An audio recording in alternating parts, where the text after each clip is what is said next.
and click and click and click and click and click and click and click and Click, click. click, click, click, click, clickety click.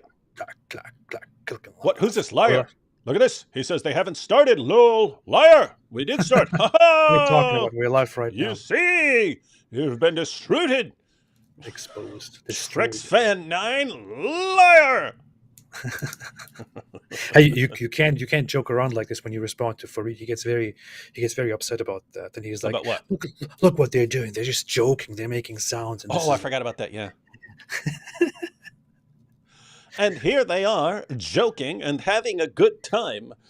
Having fun is haram, we all know. Yeah. Terrible. All right, so how's everyone doing? Everyone, got me, I'm doing good. The others don't really matter. Yeah. See, you see that? See how the atheists are, ladies and gentlemen? They're all like this. Hello, everybody. Hello, everybody. Hello. All right, so we've got this interesting situation, AP. We do. Yeah.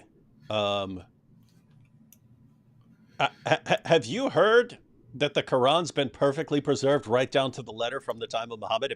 Have you heard that one, AP? Absolutely. So you've heard that? Yeah. That's strange. I've heard that too. In fact, I can say I've heard that thousands and thousands and thousands of times from Muslims over the years. And I've heard of this as, for lots of people, their main evidence for Islam. And they seem to be clinging desperately to that claim for many, many years.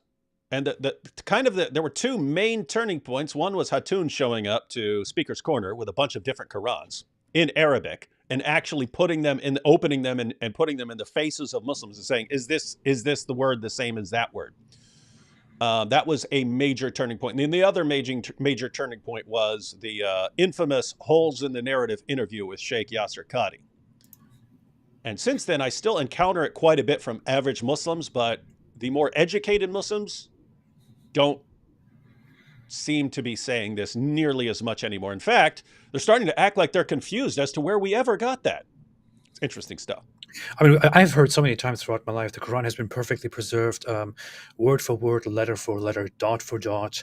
There are no two Qurans that are different from each other. Every single Quran is exactly the same. There is nothing different. I mean, this is general, folk myths in the Muslim community about the Quran, and they have been around forever. It's not just that something that was there from the very beginning has been perfectly preserved. It's also that there are no different Qurans at all. Of course, all of this is false. It's nonsense. Yeah, and I've got Muslim apologetics books saying that this is one of the miracles of Islam, that there's not a single letter's difference between any two Qurans anywhere in history, or the even tamer version, but still false, that we used to hear from Yasir Qadhi, that there's no two Qurans after the time of Uthman that differ in even a single letter. So that's been pretty standard claim until it was refuted, and now they're acting like, what are you talking about? I mean, it's absolutely amazing. What? Of course we know about the different Qira'at, and of course we know about all this stuff. Yeah, amazing stuff. So anyway, how did we get to Farid? Oh, we got there by Sneako. Yeah. Sneako said there's only one Quran. We replied that there is not just one Quran. There are different Qurans. And then Farid defends him, but he's acknowledging that there are differences. But Farid has his view is that they all somehow go back to Muhammad. I think that's his view. But that's silly. But yeah. Should we? Oh, go ahead. No. Just go ahead. Let's. Should we go ahead and check this out? Matter of fact, just to set up the problem, let's go ahead and check out a clip from Muhammad Hijab. Oh no. Hatun just posted this early, but I recall seeing these clips earlier, so I think they probably posted them on one of the other channels earlier, and then Hatun just reposted it.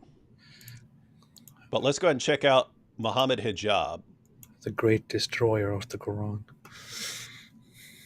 My understanding Yeah. from the Islamic point of view Yeah. is that perfect preservation means there is no change in any of the Arabic word Yeah. for word, letter for letter. Good. Right? Where's the source for that? Guys, did you catch that? He's saying, hey, my understanding, this is Chris from Speaker's Corner, says, hey, my understanding is that the Islamic view is perfect word for word, letter for letter preservation. And then hijab, what, where's your source for that? Because why? Because Chris is trying to get hijab to say it, because then Chris would have annihilated him on that and pulled out two different Qurans, right? To expose the lie. Hijab knows that now, and so he can't agree to it. That's funny. This is extremely funny, but but watch what they do. That's a very interesting reflex from Mohammed Hijab there. Yeah. But yeah, let's go on. Check this out. Hey, what is this? What is he wearing, by the way? Is that one of those like furry costume, like a bear costume or something? I don't know. It looks very comfortable and very warm, to be honest. I want to wear that too right now. But, yeah. Okay. All right, let's see. Where's the source for that? And frankly, you know, the Quran has been preserved, we believe, since the time of the Prophet till now. Word for word, letter for letter, haraka or vowel sign for vowel sign. Perfect preservation means there is no change in any of the Arabic word Yeah. for word, letter for letter. Good. Right? Where's the source for that? Muslim scholars. Who? Word for word, letter for letter, haraka or vowel sign for vowel sign. But I'm not a scholar. Liar!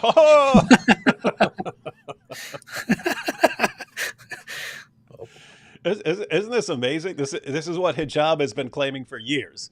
And then when the lie is exposed, well, where are you getting that? Where are you getting that from? Well, I've never heard such a thing. Where have you heard that? It's amazing stuff. Zakir Naik is not a Muslim scholar. He's not a Muslim scholar. No, he's not a scholar on this. He's not authority. Okay, He's not authority. Shabir Ali. Not authority. So he's naming various scholars, which I don't know why he named Shabir Ali. Shabir Ali acknowledges that there are different qira'at and so on. But yeah, let's see. No, hold on. I'm just going to keep naming scholars. You're going to go. Wait, what's up? So he's right. Zakir Naik is not technically an Islamic scholar, since he doesn't have an education in the field. He's just a self-learned preacher. But I'm pretty sure Shabir Ali actually has degrees. Right? Yeah, it's Dr. Shabir Ali. In fact, he received his bachelor's in religious studies from Laurentine University, and his PhD thesis was on the exegesis of the Quran. What is he? What Mohammed Hijab? What are you talking about? Yeah, we'll see. Interesting. They're not an authority. So nobody's an authority?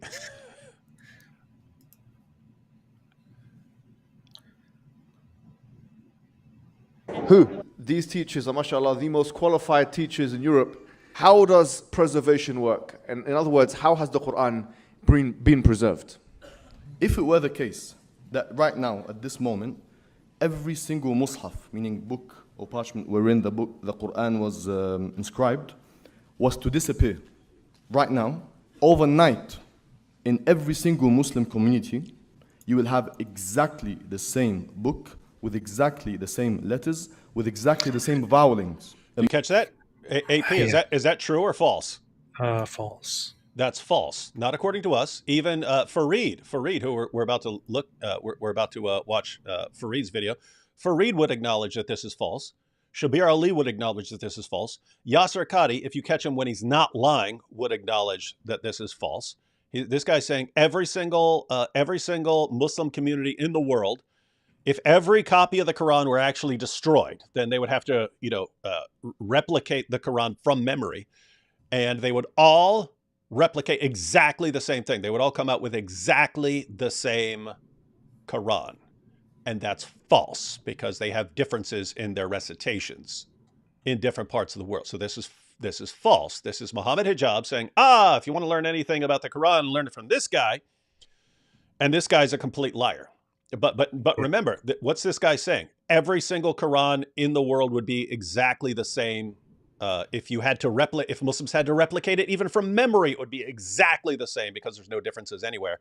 This is Mohammed Hijab saying, this is the guy who knows about the history of the Quran and promoting it. And yet, just a couple years later, you ask Muhammad Hijab, hey, what about that perfect preservation of the Quran? What? Who says that? No one says that. Ha ha, what a liar. No, all these scholars you're naming who say things like that, they don't know what they're talking about. They're not authorities. This is amazing stuff, man. Yeah. And it's like, I mean, just imagine they can sit there and lie to you for decades, and as soon as the lie is exposed, they suddenly act like they've never like they've never lied about that. This is awesome stuff. Yeah. I don't know if we even need to watch any more of this clip, but let's see. And be transcribed and be recited out loud amongst every single Muslim community worldwide. That's special. Perfect preservation means there is no change in any of the Arabic word for word, letter for letter. Good. Right? Where's the source for that? Muslim scholars. Who? Okay, One name. Look, Hijab. I've never heard this before. I've never heard this before. What are you talking about? What are you talking about? Huh? Who told you that lie? You. Not just you, the scholars you point to. This is amazing stuff. All right, so that's Hijab. That's kind of where we're at, ladies and gentlemen. We are in a transitional period in dealing with Islam. For decades, they've been saying word for word, letter for letter, until that has been thoroughly exposed. And now they're acting like they never made that claim. They've always claimed, oh, yes, of course there are differences, different kirat and ahruf and so on. This is amazing stuff. That's a clear lie there, right there on record. And there's supposed to be his scholar that he brings as an authority and asks. It's just wild. What can you say? Yeah, and what's amazing is there are just no consequences for it. There are no consequences, right? Like, I don't know. I find this absolutely amazing. Like, you'll have people, oh, everyone, you Christians are the same. No, if William Lane Craig, let's hypothetically, suppose William Lane Craig has been defending the Kalam cosmological argument for a long time. Suppose one day some brilliant philosopher exposes one of the premises as indisputably false. It's got a false premise in it.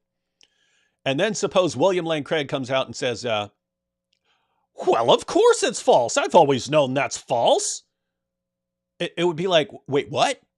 You've been defending that argument for years, and as soon as it's exposed as wrong, you suddenly say, oh, yes, you've always known that it's false?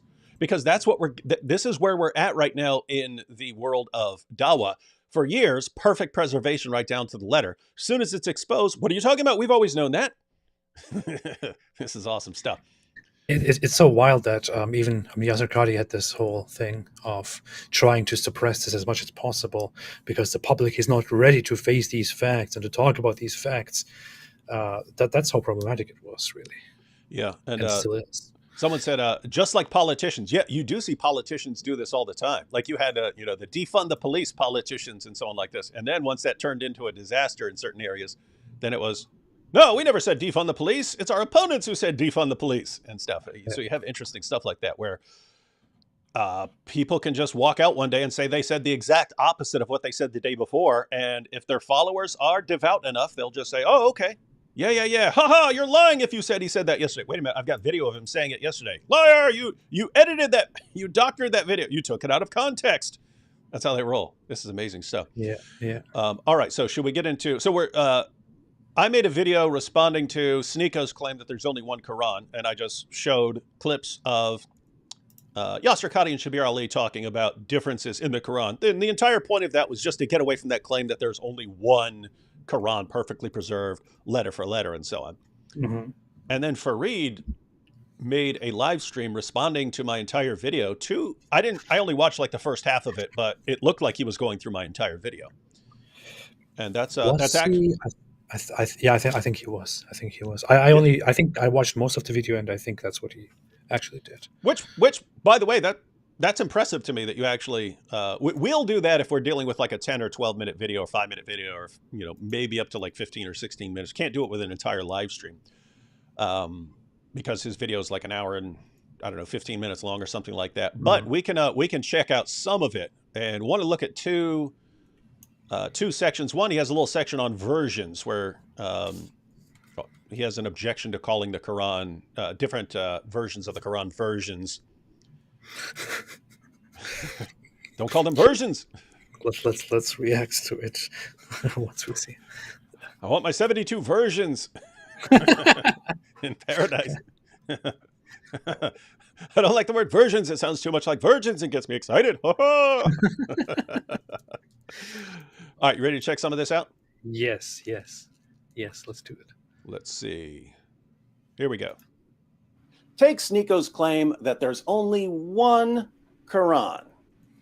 You know what book has never been manipulated? You know what book has no 30 different versions of it? The Quran. Stayed consistent for 1,400 years. But the original text of the Quran has never been tampered with, has never been manipulated. And this is the one that you could always go to. It's the same, it's consistent. But no, it's directly translated from the original Quran. There was no counsel for the Quran. Original. My point is that the Quran hasn't been manipulated by... There was no counsel for the Quran. Of course, Uthman had all the other copies burned, but, you know, that's not a counsel. So. It's so funny. I mean, Sneako is this is a clear example of Muslims just picking up popular phrases, these popular catchphrases for Islam without even studying them, understanding them, or anything. Of course, we all know that Sneako has no idea what he's talking about when he talks about the preservation or the versions of the Quran. But he picked this up immediately as a popular line that Muslims use, or Muslim apologists use. Look, this is the only book that has never been changed. It is perfectly identical. It has always been the same. So he just goes there and says it without knowing a single thing about it. Why is this how you have to propagate your religion? It's just dumb. Yeah, and notice they're all perfect. Everyone's perfectly happy when Sneako's running around saying one Quran, only one Quran, no differences in the Quran. And when we expose him, it's Farid to the rescue with, of course we know about these different Qurans. Interesting stuff. Council. It was recited by Muhammad, peace be upon him. And then that's exactly what the Quran is. And it hasn't been tampered with. It's been consistent the whole time. I'm just giving you a reason why I believe in the Quran more, because I can be certain that this hasn't been tampered with. And there's one version of the Quran. Well, by the way, notice, I can be certain that this hasn't been tampered with. Certain how? Did you do the slightest bit of investigation? No, I heard a Muslim say it, and that's how I'm certain. So not even the greatest Muslim scholars can be certain of this. Yeah, they can claim to be, but not even the greatest Muslim scholars can be certain of this. Not even they can come to you and actually meet the challenge of proving this claim. And then here's Sneako, who learned Islam from YouTube, from his YouTube comment section, and he's making that claim. It's wild. Yeah. And then people still laughing about him saying that the Council of Nicaea was a book of the Bible that was removed and so on. So it's like, you're not dealing with the top scholar at the conference here when you're talking to Sneako. And really that's not the issue, because, to be fair, you could be part of any group and not know a lot about, what the group that you've joined.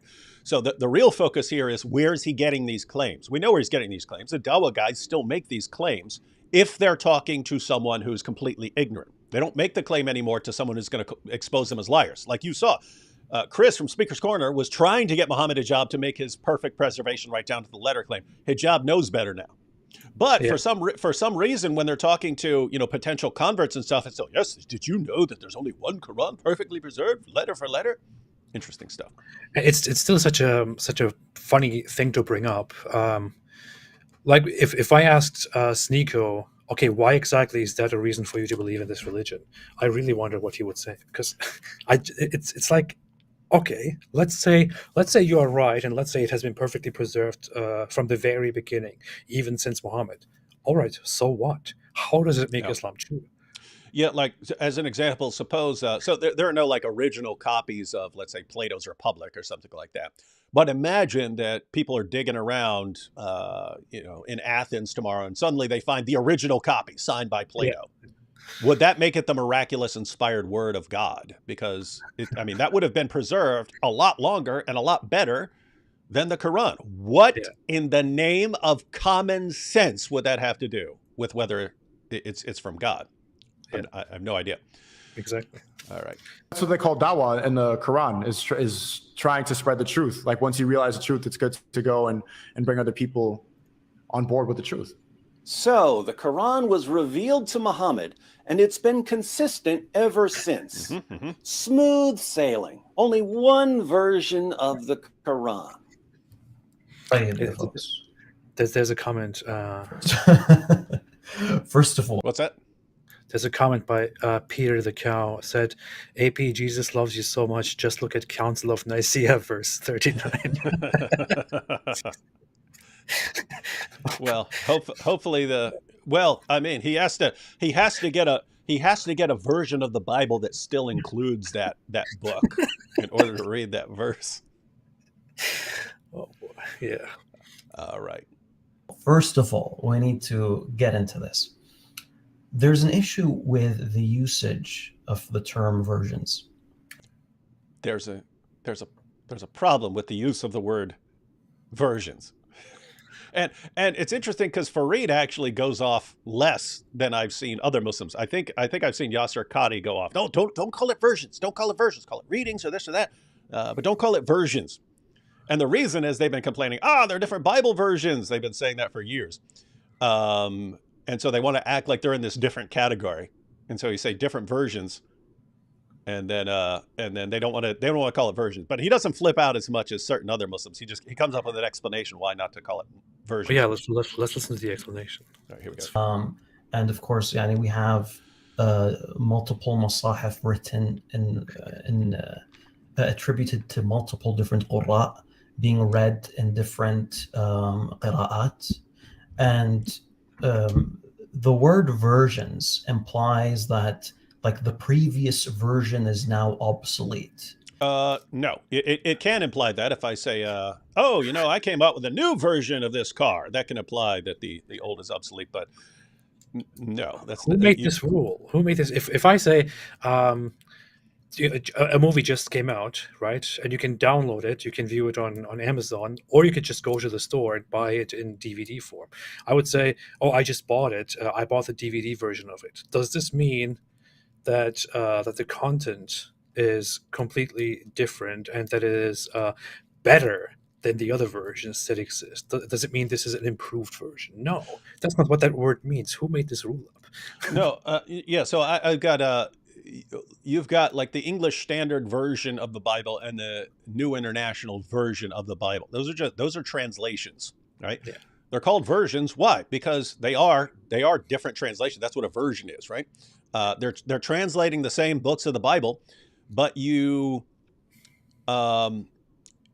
translators face certain issues, and this will be the same thing with the Quran. Let me give an example. So there's a maybe some of you French speakers might be familiar with this and be able to correct me, but there's a phrase in French that translated literally is something like "I've got the cockroach." And it means I'm like depressed or in a bad mood or something like that.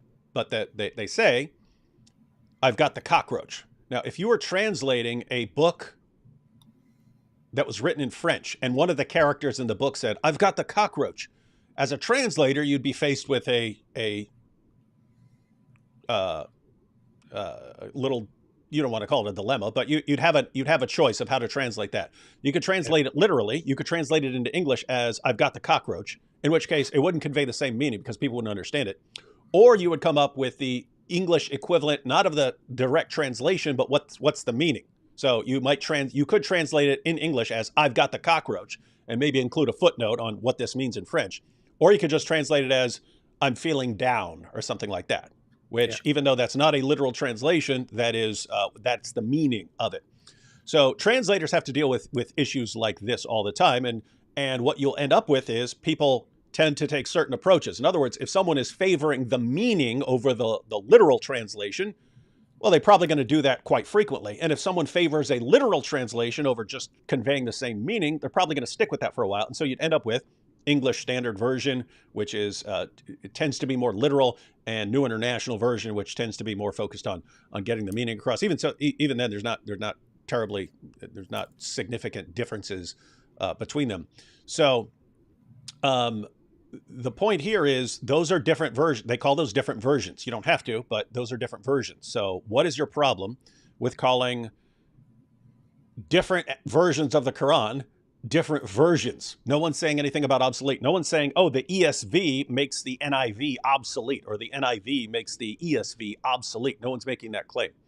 But let's see if he adds anything else to this. Of course, we don't hold a view like that. We believe that the Quran is multimodal, and the Prophet, peace be upon him, recited the Quran in multiple dialects, and he taught the Quran in multiple different modes. If they're all from the Prophet, peace be upon him, then there's no tampering going on. It's as simple as that.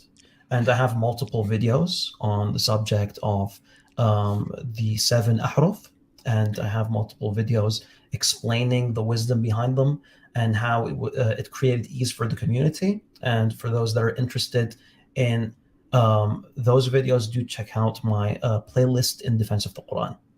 All right. So let's carry on. So in terms of David, what's up? Hang on. Hang on. He's only got a few more seconds. Let me just so I can close him out. Let's see. An issue with I don't know if he adds anything with Sneako using the word versions.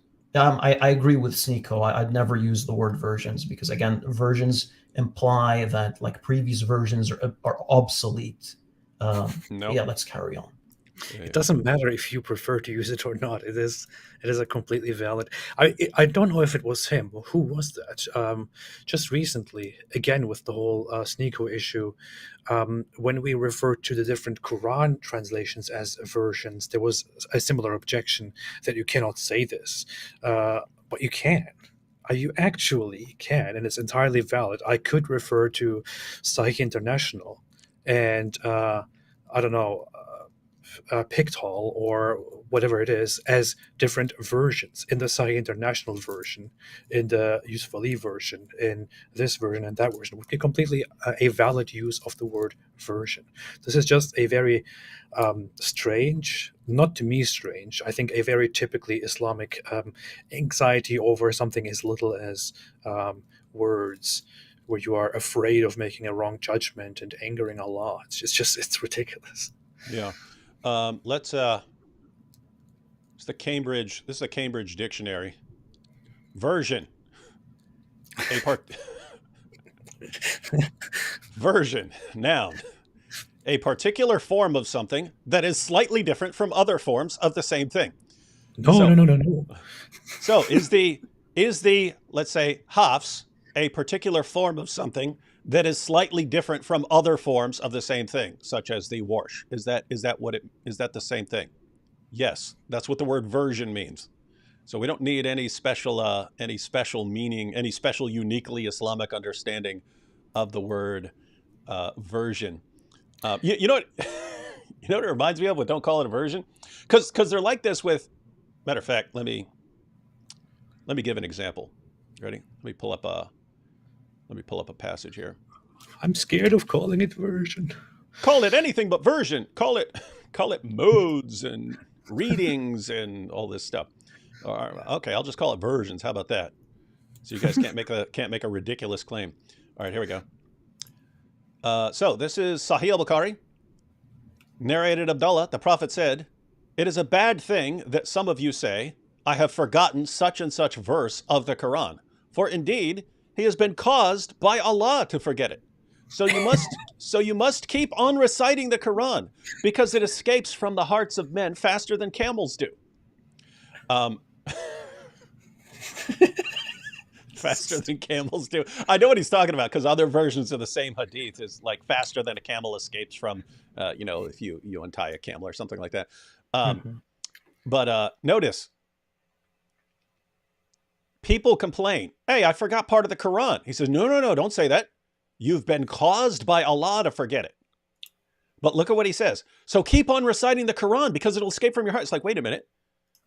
If Allah is the one making me forget it, why would it be a problem if I forget it? You're telling me, make sure you recite it. Make sure you keep on reciting it. Keep on reciting it. Keep on reciting it. Why should I keep on reciting it? So you won't forget it. But wait a minute. I thought I'm caused by Allah to forget it if I forget it.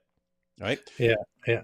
And the reason I wanted to bring that up, let me go ahead and check out one more hadith. We're not gonna look at a ton of sources, but I just wanted to read two hadiths just to make the point of that we're making with this version. Here's a hadith. This is Sahih Muslim. We've talked about this many, many times. So this is Abu Musa, Muhammad's companion, Abu Musa al-Ashari, says he sent for the reciters of Basra. They came to him, and they were 300 in number. So this is the next generation. This is after the generation of the companions. So the reciters of Basra come to him. They recited the Quran, and he said, "You are the best among the inhabitants of Basra, for you are the reciters among them. So continue to recite it. But bear in mind that your reciting for a long time may not harden your hearts, as were hardened the hearts of those before you. We used to recite a surah, which resembled in length and severity to Surah Barat, Surah 9. I have, however, forgotten it. With the exception of this, which I remember out of it, if there were 2 valleys full of riches for the son of Adam, he would long for a 3rd valley, and nothing would fill the stomach of the son of Adam but dust." AP, you ever seen that verse in the Quran? Nope. I haven't either. You know why, ladies and gentlemen? Because it's not in the Quran. He's talking about a chapter that he says he's forgotten. And he says it contains this verse. That verse is not in the Quran. And he's talking about, so this is not some verse that he by himself forgot, but which the rest of the Muslim community remembers. They all forgot this chapter. And he says, and we used to recite a surah which resembled one of the surahs of Musabihat, and I have forgotten it, but I remember this much out of it. O people who believe, why do you say that which you do not practice? And that is recorded in your necks as a witness, blah, blah, blah, blah, blah. So notice, this is Abu Musa warning the next generation of reciters to recite the Quran and not to harden their hearts. And he says, as were hardened the hearts of those before you. We used to recite this chapter of the Quran, which I remember a verse out of it. I remember a verse, but I can't remember the rest of this chapter. And no one can. And I'm just thinking, if Farid overheard this conversation described in the hadith, he would probably refer to that guy as a punk. Yeah, that punk. that punk Abu Musa out here making it sound like they forgot a chapter of the Quran. Shame on him. He's an apostate. He's going to hell. He's going to hell like Shabir Ali. I'm saying that because he excommunicates Shabir. Yeah, we have to see that part. He calls him a punk, right? Yeah, we'll he see calls that. Shabir a punk. Yeah, he calls Shabir a punk but then he says he's telling the truth, right? Wow, funny. This is funny. So anyway, here's the point. Notice, what do we mean by the word version? Well, we looked up what the word version means in English, and they say don't call the different versions of the Quran different versions, even if you're talking about translations, you could say, as AP pointed out, these are different versions. But even if you're talking about the different qira'at used in different parts of the world, those would be exactly what we mean by the word versions, right? That's exactly what you mean when you're talking about versions. So in Islam, somehow it's just, if you call it something different, then it's different. It's not the same thing, right? Like anyone else from any other religion or any other ideology, if they had an entire chapter that's supposed to be part of their book and everyone forgets it, you'd say, ha, your book has been, you've lost part of your book. In Islam, they just say, nope, it's been abrogated. Allah caused us to forget it. Allah caused us to forget it. So you see, it's not a problem if we forget it, because if we forget it, then Allah caused us to forget it, and therefore it's no problem at all. It's not the same thing. You know what this reminds me of? Look. Here's a marker. Watch this. I got to destroy a shirt to do this, but it's worth it. All right. So suppose I come up to everyone and I say, hey, you know who's stupid? Everyone, because everyone else has a stain on their shirt except me.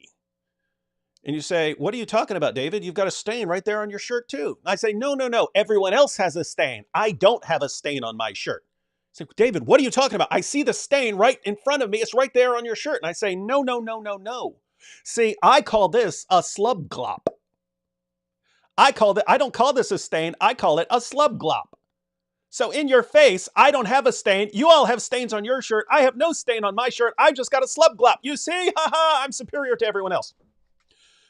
That's what they're doing. That's what they're doing. Everyone else has different versions of their books. They've got different translations and they have textual variants and so on. They have different versions. But not us. It's like, okay, but you guys obviously have different versions right here. But we don't call them versions. I don't care what you call it. It's the same thing, right? You can call this whatever you want. It doesn't change what it is.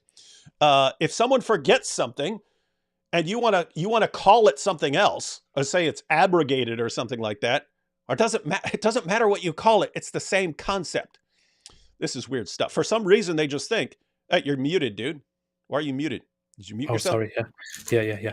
Didn't he just say, I prefer not to use that word, or I don't like to use that word? He said something like that, right? Which is very, very interesting. I mean, it doesn't matter at all if you want to use it or not. That is just what it is. We can call it a version, and we are not wrong. We are correct in the most literal sense of the word. We would be correct. Yeah. Funny. So anyway, guys, just calling something a different name. Here's what's amazing. It's the Quran has all of the characteristics of a book that's been copied by hand by lots of people. Textual variants, missing passage. In fact, it has all of the characteristics, all of the features of a book that was transmitted orally by memory and then eventually written down, and not perfectly. It has all of those characteristics. They just call everything something different, right? So if they forget something, they'll say, oh, that was abrogated. If the entire Muslim community forgets an entire chapter or multiple chapters or hundreds of verses, they'll say, oh, that was abrogated. So we've got a word for it. So that makes it a different thing. They'll have textual variants where one version of the Quran says one thing, one version of the Quran says something else. And they'll just explain this in terms of, different modes. It's different modes. Okay, it's called a textual variant. That's what it's called. That's what we call it with every other book in the world. It's the exact same thing with the Quran. You just want to be in a different category so that you can claim everyone else is different. This is weird. It's even reasonable to believe that that the whole idea, of course, this is what lots of people believe, that the whole idea that the Quran was revealed in different modes, in different variations, in different ahruf, is something that was entirely made up after the fact. That that people somehow try to find an explanation as to how the Quran ended up being different in its wordings, in letter differences and things like that. So that whole narration, the Quran was revealed in 7 different variations, that might be completely made up. Of course, we are in no position to trust the narrators of these hadith. Yeah, I think it's indisputably made up because the explanation is absurd in the extreme. It's Muhammad's companions eventually come to him and say, this guy's reciting the Quran differently from the way I recite it. And then Muhammad has them both recite it and says, yeah, Allah revealed it in both these ways. You see, 7 different ways. And it's like, wait a minute. I mean, if I recall correctly, we'd have to look it up. I think this is after the conquest of Mecca. And his followers are all shocked, I say, that he's been revealing the Quran in all these different ways. And it's like, guys, wait a minute. So for almost 2 decades, Muhammad's been reciting the Quran. And then suddenly some of his followers are reciting it differently. And he says, oh yeah, it's been revealed in all those different ways. It's like, wait a minute, wouldn't these guys know that? You're telling me he's been revealing the Quran for 20 years and no one caught on to the fact that he's revealing it in all of these different ways until some of his followers eventually see it as a problem. And then, oh yeah, it was revealed in all these different ways. And you only know about this from later hadiths, where people are quite familiar with differences in the Quran. They're trying to explain them. And then, oh yeah, it was revealed in all these ways. Muhammad said so. But we're insane if we don't take that seriously. And by the way, such a convenient excuse, of course, right? Yeah. That's called an ad hoc hypothesis. And notice, I mean, supposedly Uthman does what? He burns everything to cover up all the variants and stuff. And so, I mean, they should have been the same after the time of Uthman. So Uthman somehow preserves these all these different readings and different modes and so on. It's just, I mean, it kind of stretches the bounds of credulity here. You can only believe that this is deliberate and reasonable if you actually believe in Islam. Yeah, and if you're clinging to this position. And by the way, you recall the holes in the narrative interview, right? Yeah. I'm trying, if I recall correctly, tell me if this is your recollection, because I haven't watched it in a long time. We all used that phrase, holes in the narrative, to show that there are holes in the narrative of perfect preservation. Mm-hmm. Because that's the Muslim claim that we're dealing with most frequently. Only one Quran perfectly preserved, dot for dot, and so on.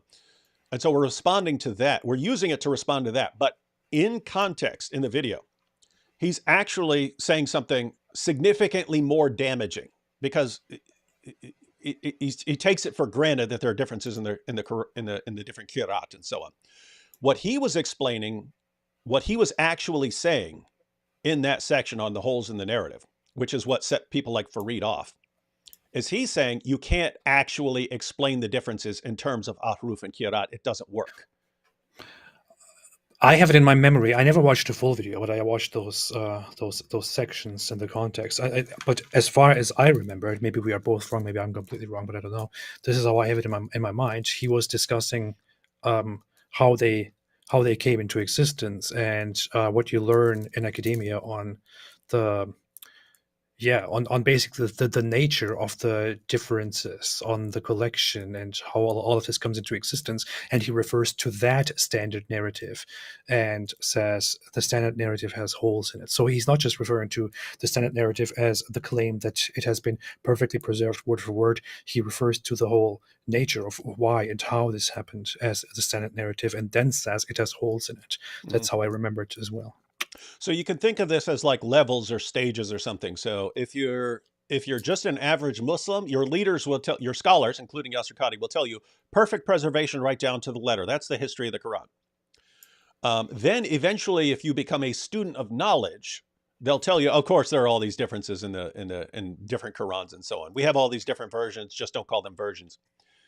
And then if you say, wait a minute, how has the Quran been preserved if there are all these differences?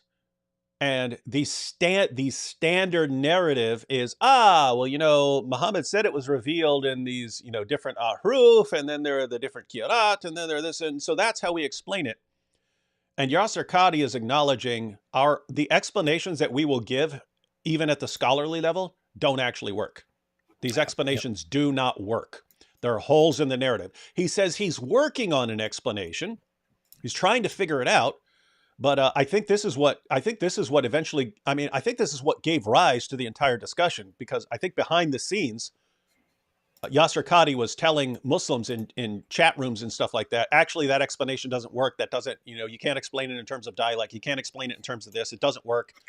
And then Farid, who believes you can explain it in terms of, different ahruf and qira'at and so on, flipped out, because now Yasir Qadhi would be denying the preservation of the Quran.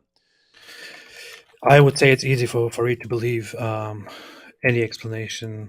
The guy also accepts the explanation for the Quran saying it is Allah who holds the sky so it doesn't fall down on you. He accepts the explanation that that gravity holds the atmosphere together. And this somehow is perfectly in alignment with the Quran saying Allah is holding up the sky so it doesn't fall down on us. It makes no sense at all, but he accepts that as an explanation. So I'm not expecting very much here from Farid. Yeah. So, yeah, and think about this. Yasir Qadhi's literally the guy who wrote the book on the sciences of the Quran. And so think about this. He's saying, after all his years of studying, guys, our normal explanations don't actually account for these differences. I'm going to work on one that does, but as of right now, so notice 14 centuries of Muslims trying to figure out what the deal is with the Quran. And Yasir Qadhi saying, none of this works. It doesn't work, guys. Yeah. And then Farid realizing, oh, well, then we can't even say the Quran's been preserved, if not according to our meanings of these terms. All right, so should we check out some of Should we check out Farid responding to, again, to his credit, he's playing what I say. He's actually playing what I say. So that's cool. And before I forget, Farid, still open invitation. You sit there watching entire videos and talking about them. Matter of fact, let me put it like this, AP. Farid, Yasir Qadhi's claim is that you should never talk about the different qira'at and ahruf and how to account for textual variants and so on in public because it will destroy the confidence of Muslims. And he knows that he doesn't think that the explanation actually works. You obviously think that the explanation works and that it's pretty easy to explain. Open invitation. You can join us on this channel. You can bring someone, bring Sajid or someone else. Bring your favorite Muslim scholar to explain to us how you account for the different textual variants using, by appealing to different modes or whatever you want to say. You can explain that to, in fact,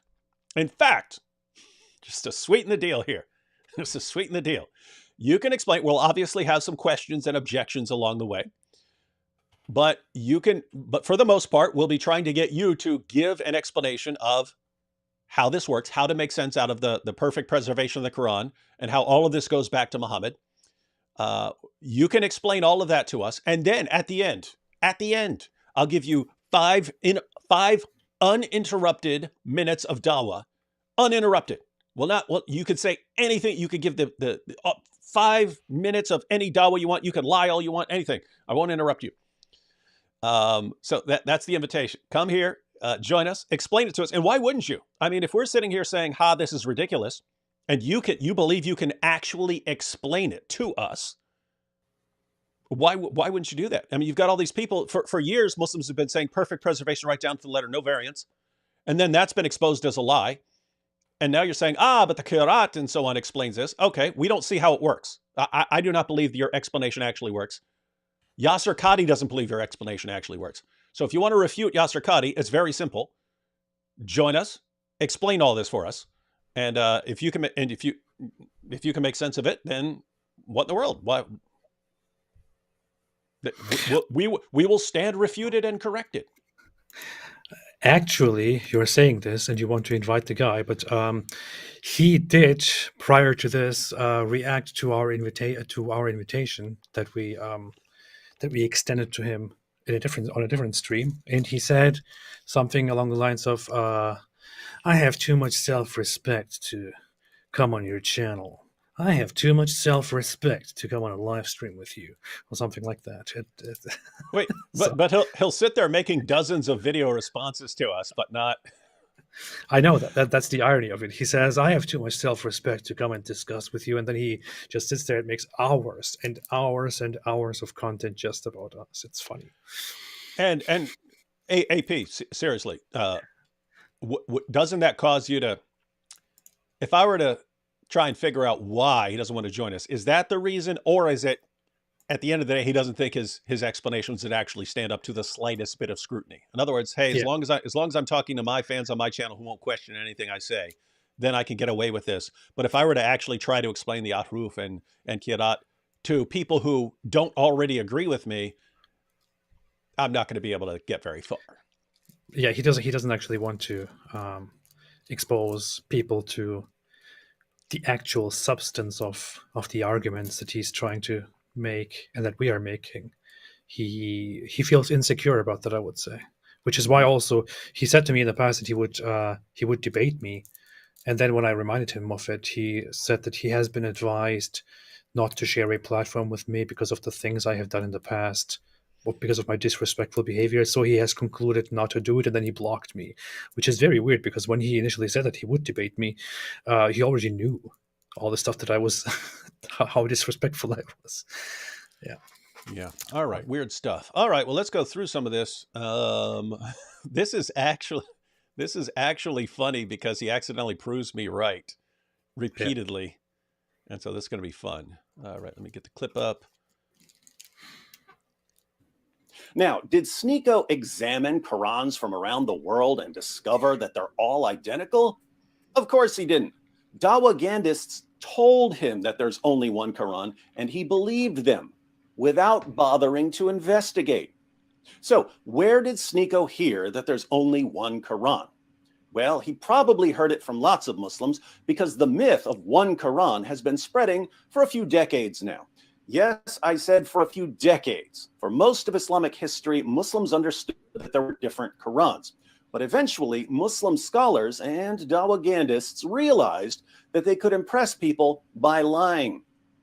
Here's Sheikh Yasir Qadhi telling a popular audience that since the time of Caliph Uthman, no two copies of the Quran have ever differed in even a single word or letter. So, I want everyone to pay careful attention here, because it takes Farid a long time to get his fans to even understand the words that Sheikh Yasir Qadhi is saying. So Yasir Qadhi is going to, in the longer clip, which I think Farid eventually watches the clip just to show people that context is not changing it. Yeah, he breaks down. So Yasir Qadhi is explaining the work that Uthman did to standardize the Quran. And then he claims that since the time of Uthman, the Caliph Uthman, since that time, you can't find two copies that differ in even one word or one letter. Pay attention to what he says and see if that's what he's saying, because Farid's fans are gonna, what about context? What about context? This is awesome stuff. Caliph Uthman standardized the copies of the Quran, and therefore from his time up until our time, there has never been two copies of the Quran that are different even in one letter or one word. From the time of Uthman down to the present, there has never been two copies of the Quran that differ even in one word or one letter. That's the claim, right? That's what he just said, right? It's, it's weird. It's weird, AP, because I play the clip several times. I mean, for the clips from him and Shabir. And while I'm making it, I'm like, gosh, should I keep playing this clip so that people understand it? Am I playing this too much? Because it's like, it's so obvious that he's contradicting himself, but I'm like, oh, maybe someone's not going to get the point, so I'll keep playing it. And then he plays it, and they don't get it. That is funny. This is awesome. Funny. Let's see. Perfect preservation right down to the letter. Welcome to Fantasyland. Population 1.8 billion. You just heard Sheikh Yasir Qadhi in a video made for people like Sneako, people who don't know anything about the history of the Quran, say that every copy of the Quran in the world today is completely identical to every other copy. You heard him say that, right? From his time up until our time, there has never been two copies of the Quran that are different even in one letter or one word. But now I'm confused, because Sheikh Yasir Qadhi definitely does not believe what he just said. How do I know that he doesn't believe what he just said? Because when he's speaking to people he calls students of knowledge, these are Muslims who are on the path to becoming scholars, he admits that there are different Qurans. In other words, if you were to compare two printed Qurans, you're going to see differences between them. But world-renowned Quran scholar Sneako says you're wrong, Sheikh. And this is something that many people are unaware of and many people have heard but are not fully familiar with, especially those who have been exposed to some of our brothers who live in Algeria or Morocco or other North African countries. They recite the Quran in a slightly different way. They recite the Quran differently? Are you simply referring to a different voice or speaking style?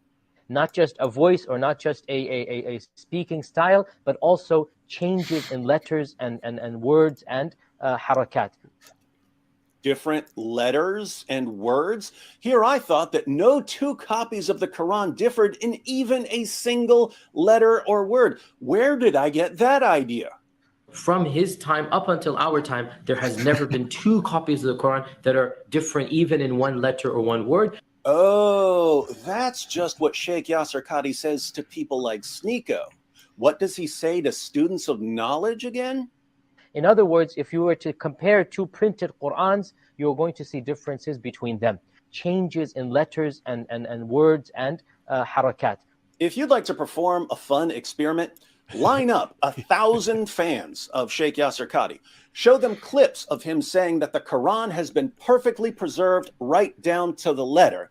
Then show them clips of him admitting that there are different Qurans in different parts of the world. Then ask if they have any problem whatsoever with Sheikh Yasir Qadhi saying completely different things to different audiences. Guys, am I crazy here, or is that like as clear as anything can possibly be? that he's contradicting himself, that he's lying?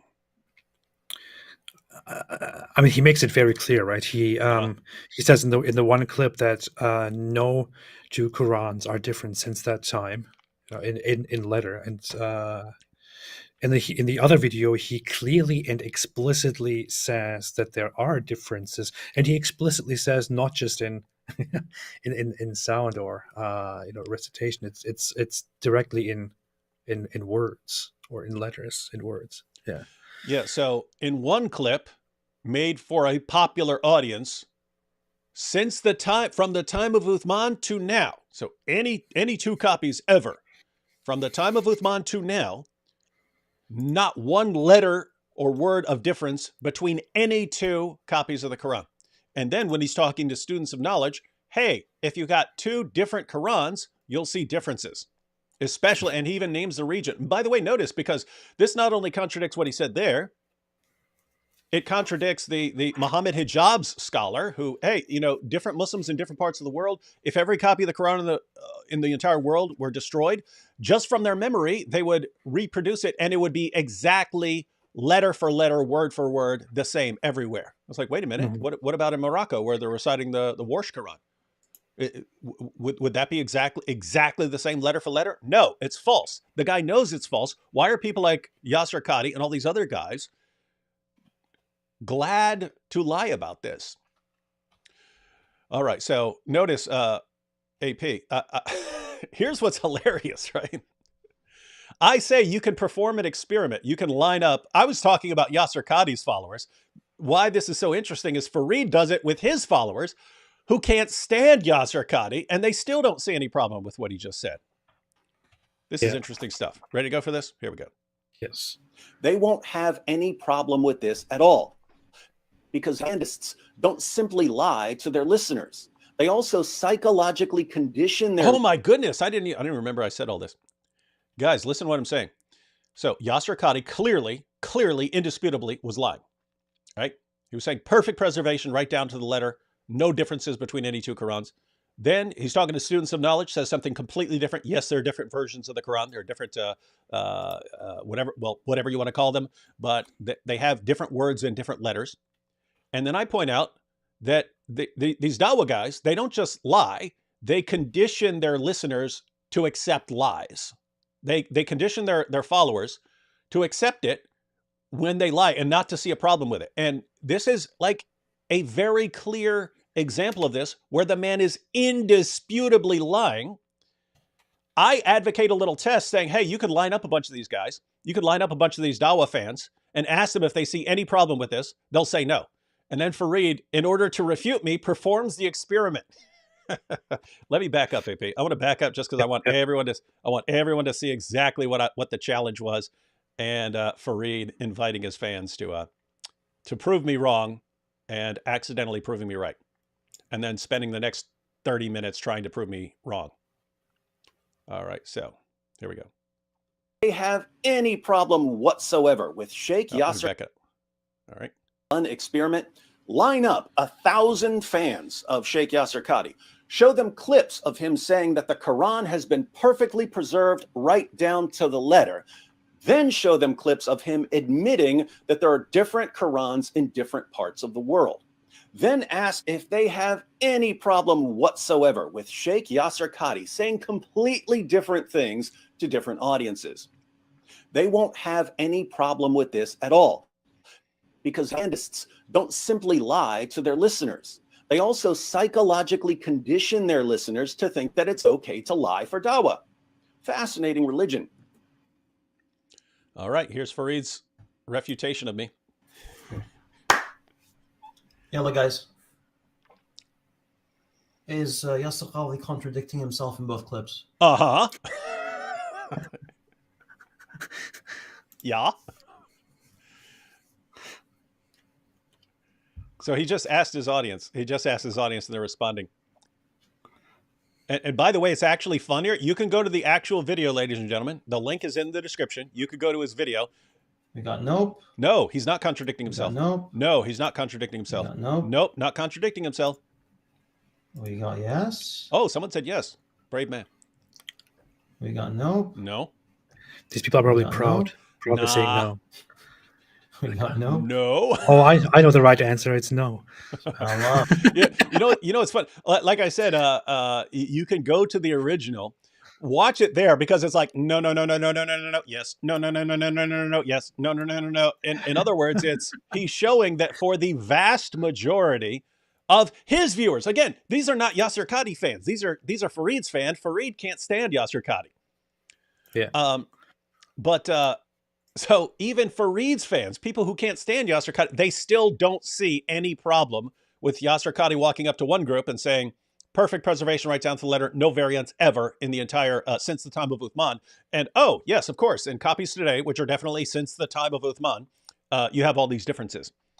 And they don't see any problem with it. Why? Because exactly as I said, they've been conditioned not to see this and not to be able to recognize it. It actually takes Farid a good while to get them to realize it. SubhanAllah, this is interesting. He's saying it's interesting. What? That I'm right? We got an I don't know. That I'm right? You got Yasir Qadhi, just can't explain it without messing up. We got hell no. I'm lying. They said, David Wood is lying. I don't know. We got, I guess, yes. We got nah. Exact precision. We got Dr. Yasir Qadhi, can't be trusted. Play it, folks. No. He looks so disappointed. Did you hear him? I don't know what I'm supposed to do. You guys actually just said, I don't know what I'm supposed to do. I don't know what I'm supposed to do. David Wood said Yasir Qadhi fans wouldn't have any problem with him saying completely contradictory things to different audiences in order to deceive them. And then he asks them to refute me, and they all say, nope, David's completely right. We see no problem. It's funny that that he actually sits there and does this this experiment immediately as you bring it up. And I can't really figure out if he's genuinely curious, if you're right, if his audience will genuinely not understand it. Maybe he is, or maybe he thinks no, they will get it right. I mean, it's quite clear, and then he is proven wrong. But it's hard for me to understand what exactly he's thinking. But it's funny to see that you are being proven right here. So the answer, Farid, is that I've been proven right about the psychological conditioning that takes place. To be fair, Farid, I'm not saying this is only the case for Muslims. Anyone who joins a group is going to be pressured by that group to conform to certain ways of thinking. This isn't even about true or false. You could be in a group that encourages you to believe in true things and conditions you to accept those things and so on. So this isn't blasting you. It does seem to be an especially big problem in that the DAWAH can just condition people to accept a lie, and even when the lie is completely exposed right in front of their faces, they can't admit it. That's a problem. Yeah. All right. Clips. Guys, focus, huh? He's telling focus. Focus. How are you not getting this, guys? We gotta focus. I want all you guys to give the same answer. No matter what it is, I want there to be an agreement. He wants there to be an agreement. Notice it's like, this is so obvious there should be 100% agreement. And wow. It looks bad when you guys disagree. One more time. Look, the same reasoning as like Uthman. It looks bad when we disagree, so let's just burn all the evidence. You got to burn all the comments there, Farid. Aware of, and many people have heard but are not fully familiar with, especially those who have been exposed to some of our brothers who live in Algeria or Morocco or other North African countries. They recite the Quran in a slightly different way. They recite the Quran differently? Are you simply referring to a different voice or speaking style? Not just a voice or not just a speaking style, but also changes in letters and words and harakat. Changes in letters, changes in harakat. Changes in words, changes in harakat. Different letters and words. Here I thought that no two copies of the Quran differed in even a single letter or word. Where did I get that idea? from his time up until our time, there has never been two copies of the Quran that are different even in one letter or one word. Oh, that's just what Sheikh Yasir Qadhi says to people like Sneako. What does he say to students of knowledge again? In other I don't think this is the full clip of what he was explaining, though. It's the context defense. How do you have to have a context when the clip is so clear? What kind of context could possibly change what is being said here? It's funny. Haven't we talked about this a bunch in recent live streams, trying to explain that, guys, when you're saying someone has taken something out of context, it needs to change it's only a criticism if you've changed the meaning, right? If ripping something out of context.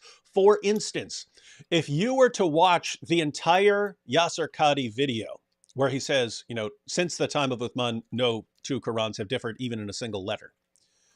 If you were to look at the entire video, and then you see Yasir Qadhi saying, some Muslims lie. They'll say something like, oh, since the time of Uthman, there haven't been any two differences between any two manuscripts of the Quran. But that's a lie. And if that was the context of him saying someone else says this, but I'm not saying that, then you could rightfully accuse me of taking something out of context, because that would massively change the meaning. He wouldn't be saying that. But he was indisputably saying this. And so, guys, I don't know what to do. It's harder to have a clearer contradiction than saying there is nothing of one sort, right? There is nothing, there's no two copies since the time of Uthman that are different in any way. That's a claim. That's very different from the claim, yes, since the time of Uthman, there are lots of differences in different versions of the Quran. That's a contradiction, ladies and gentlemen. That's not, oh, let's examine the context. It's like if I say there are no unicorns anywhere, and then I say, oh yeah, but there are unicorns. Okay, that's a contradiction. All right. ما في مشكلة. You want to play you want us to, you want me to we're not gonna watch the entire clip. All right, let's fast forward through this. I do not mind. But you guys tell me if you want me to put the full clip up. Anyone could watch it, but I don't want to sit here and watch the entire. We got someone else. I think he's cutting context. Okay, but there it is. The context now defense. We have to dig up the full thing. So. It's good that he actually goes there and actually watches the whole video then, just to show it to everyone. Yeah, so he shows it, and so guys, again, you can watch Yasir Qadhi's video. You can watch Farid's video where he goes through all this. But notice, I think he's going to get some consensus here later on, if I recall correctly. It's going to be better than before. What's that? It's going to be better than before. More people will agree with what is being said, but he will still have people who are doubting it. So let's see. So he's encouraging them. Gosh, this is long. He actually watches it. Let's see. Ever grateful for. And really, Muslims are very humble and very directly to the original. So the Caliph Uthman standardized the copies of the Quran, and therefore from his time up until our time, there has never been two copies of the Quran that are different even in one letter or one word, and this is because of the far-sightedness of the Caliph Uthman. So they watched it.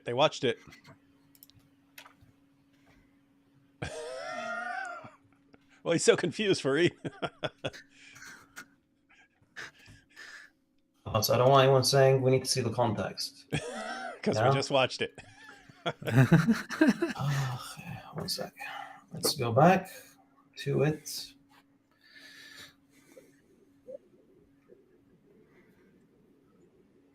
If you have no idea who Sneako is, that idea. That are different even in one letter or one word. Oh, that's just what Sheikh Yasir Qadhi says to people like Sneako. What does he say to students of knowledge again? In other words, if you were to compare two printed Qur'ans, you're going to see differences between them.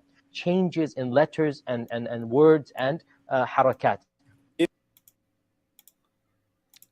Can't get any clearer, right, Farid? Why can't your followers get this?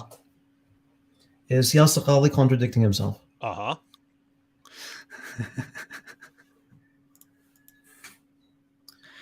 Okay, we have definitely a contradiction. Aha! It only took them a while. We have, it's incredible what proper context can do. There's no contradiction in Qadhi's statements. This is all right. Yeah, What he a contradicted hero. himself. I mean, it's so explicit. Yep. He says no difference Yep. in words, letters, and in the other clip, he explicitly says different letters, different harika. And it's Yeah. very, Guys, very clear, right? One clip, Wow. no differences in words or letters. Other clip, yes, differences in words and letters. Wow.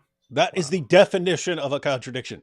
But it's cool. I mean, it takes Farid a while, and he has to go through the entire video and so on to get people to see it. But notice he changed some minds. The incredibly vast majority of people were saying, no problem. And now he's getting far more agreement simply by going through it. So it took him a while to see that, yes, David was completely correct. But of course. Look, now they're getting it. Now they're getting it. Daddy like, Said daddy that like. nothing changed, then it did. Aha! Clearly there is. Uh-huh.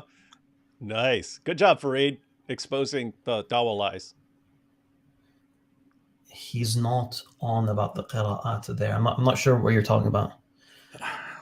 That person doesn't even That's a person who is trained now to say kirat as far as differences. I think we are arguing for his intention.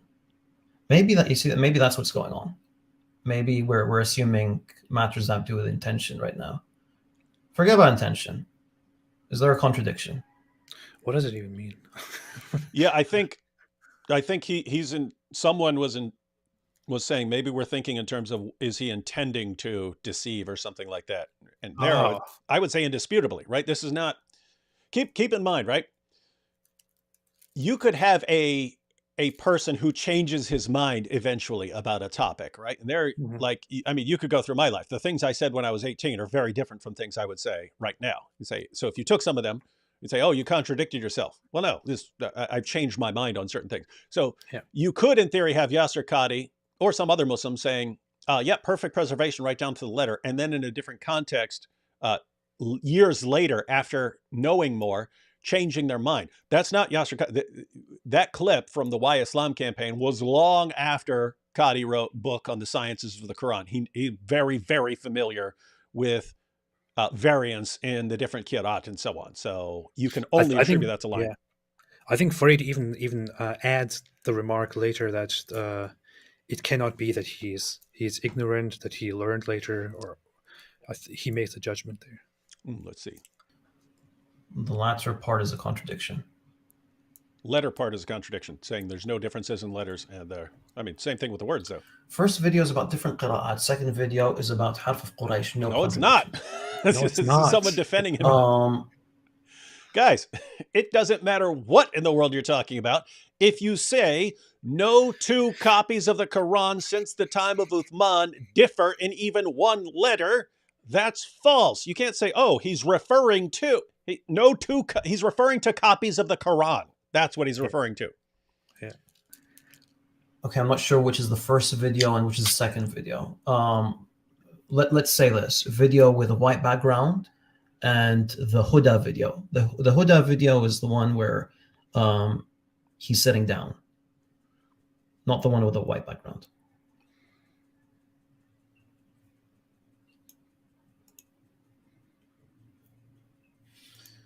Hurry up and say something, Farid. Wallahi, yes, the Qadhi is not a hujjah. Of course he's not a hujjah. That's not the issue. We need more context. just answer, please. Yeah, just answer, Farid. Come on. Say it, Farid. White background video. It's about distortions or mistakes. No, it's not. Look, he's trying to think if he can. He's trying to think if there's a way to reconcile. So Yasir's saying there are no. Yeah, well, let's. Doesn't work. Is it going to play this again? I really like that he's getting my point across so well. Letter or word. Where did I get that idea? From his time up until our time, there has never been two copies of the Quran that are different even in one letter or one word. He doesn't say anything about distortions or mistakes. Thank you. He doesn't bring up distortions or mistakes. You know, I appreciate that Farid has a little bit of decency and honesty here to actually, on the stream, look through it multiple times and go back and check if he maybe got it wrong, and then admit that that doesn't fix anything. Yeah. But with other people, you wouldn't see that same thing. Yeah. Yeah. Hats off to him. I mean, think about this. I mean, he's playing my entire video of what I'm saying. Then he's performing my experiment that I recommended. He's seeing my experiment completely confirms exactly what I said about how his fans are conditioned. But then he like does an exercise in practical reasoning here and trying to get people to see where they've gone wrong. And at the same time, he knows his fans are missing something by not seeing the contradiction. But at the same time, he's still listening, saying, maybe I'm missing something here. Maybe there is something I'm missing that reconciles these, and going through it. So they watch the entire video and so on. So hats off to him. He's doing a good job here. Yep. Tayyib. So here's the reality, folks. Here's the reality. Yasir Qadhi is saying two different things. You think? Okay. And I appreciate the husn al-dhan. And however, it seems like Yasir Qadhi is lying. What? That's just the reality. From my perspective, Yasir Qadhi seems to be lying. Really? He could have used any other word to get his point across. He could have said something like, the Quran has never been tampered with. The Quran doesn't have mistakes. He could say that. However, he said every single Mus'haf has the same dots. Preach it, brother Farid. Hey, you know what I find very funny here? When he reviewed my stuff in the past, people called me a liar, and he said, no, I don't believe that he is a liar. I don't think that he's lying. He then said, I think he is ignorant. He doesn't know. That's how he was describing me. Of course, I am ignorant, but I don't lie. I'm not lying. I'm honest. But Yasir Qadhi here, he's clearly lying. So I don't know. I'm just making the contrast here, and it kind of seems very interesting. This is good stuff here. Thank you, Farid. You know what? You know what really sucks though? It's like something that should take 20 seconds ends up taking years. Because AP, how many years have I been sharing those clips? I've been sharing those clips for at least a few years. Yeah. And it's always, nope, you're taking them out of context. You're taking them out of context. There's some way of reconciling this. And me saying, no, there's not. No, there's not. No, there's not. He was obviously just lying. And it takes years before, okay, yeah, he was lying. In an ideal world, you would take Muslims and you would stand in front of them and you would do this experiment, and you would show them both of these clips and say, is he contradicting himself, yes or no? And here he is, Farid, doing that for us. That's great. Farid should title his video, David Wood and the Apostate Prophet are completely correct. Wow. Is that true? It's not true. And the second video, he's clear about the reality, and he affirms the reality. So those are two different things. So just to be clear on what he just said, he's saying in one video, Yasir Qadhi says perfect preservation, no differences between any two Qurans. He says that's false. And he says in the second video, Yasir Qadhi talks about differences in words and letters and so on between even printed Qurans in different parts of the world. And here Farid says, yes, he's correct there. And so it's good that, so now we have Yasir Qadhi admitting that there are different Qurans. We have Shabir Ali admitting that there are different Qurans, and Farid admitting that there are different Qurans. And yet the vast majority of Muslims that we will run into will still say no differences between any two Qurans. So we've still got the point is we've still got our work cut out for us. Tayyib? Tayyib means fine, by the way. So, shall we carry on? Did he really say that? No, yes. Look, did he really say that? yes. Yeah, okay. He's played it like 20 times. Yes, Farid Qadhi lied, but I don't know if it was on purpose. Well, here's the thing. Here's the thing about Yasir Qadhi. We could assume, and can we say it's jahl? Can we say it's a mistake? Can we say that he's ignorant? Nope, you can't. I don't think that we can say that Yasir Qadhi is ignorant. No. You could say he's ignorant about certain things, but textual variants, no, he's not ignorant of that. I think he used صيغة المبالغة. I think he's exaggerating. He's not exaggerating, man. How does it even make sense? He's not exaggerating. Oh, okay. So white video, he's talking about personal copies having errors. Personal copies. No, he's not talking about. He said no 2 copies of the Quran since the time of Uthman. Personal copies. Yeah, I mean, but do you see the gymnastics they're doing trying to reconcile these? They try to somehow save the guy. He's not talking about personal copies. There's no indication that he's talking about personal copies.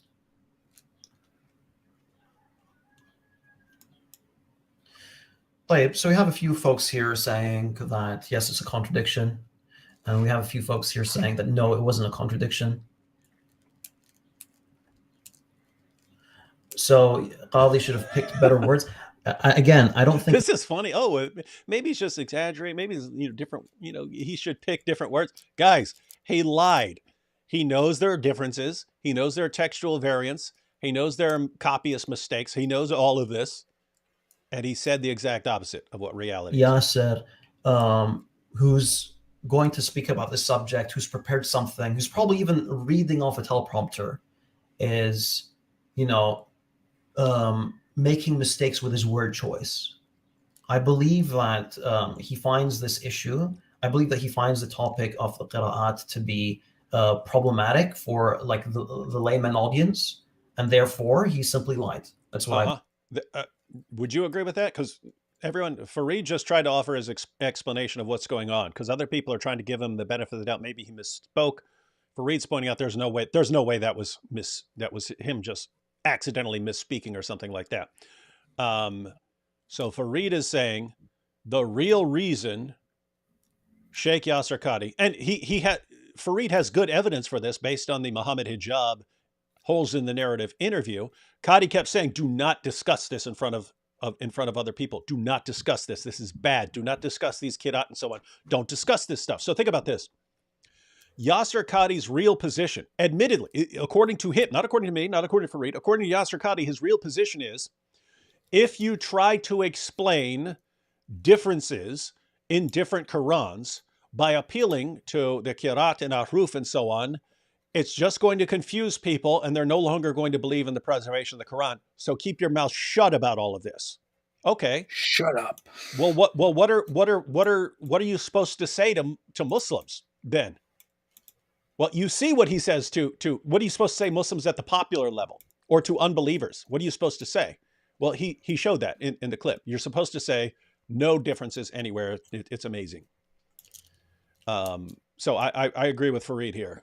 This dude's lying because he does not believe that average Muslims or non-Muslims can understand the reconciliation. Because notice, he doesn't actually believe that there is a way you can make sense of it. He believes he's still trying to look for one, so he still thinks there may be an explanation. He's still working on it, but he doesn't believe you can actually explain this to people.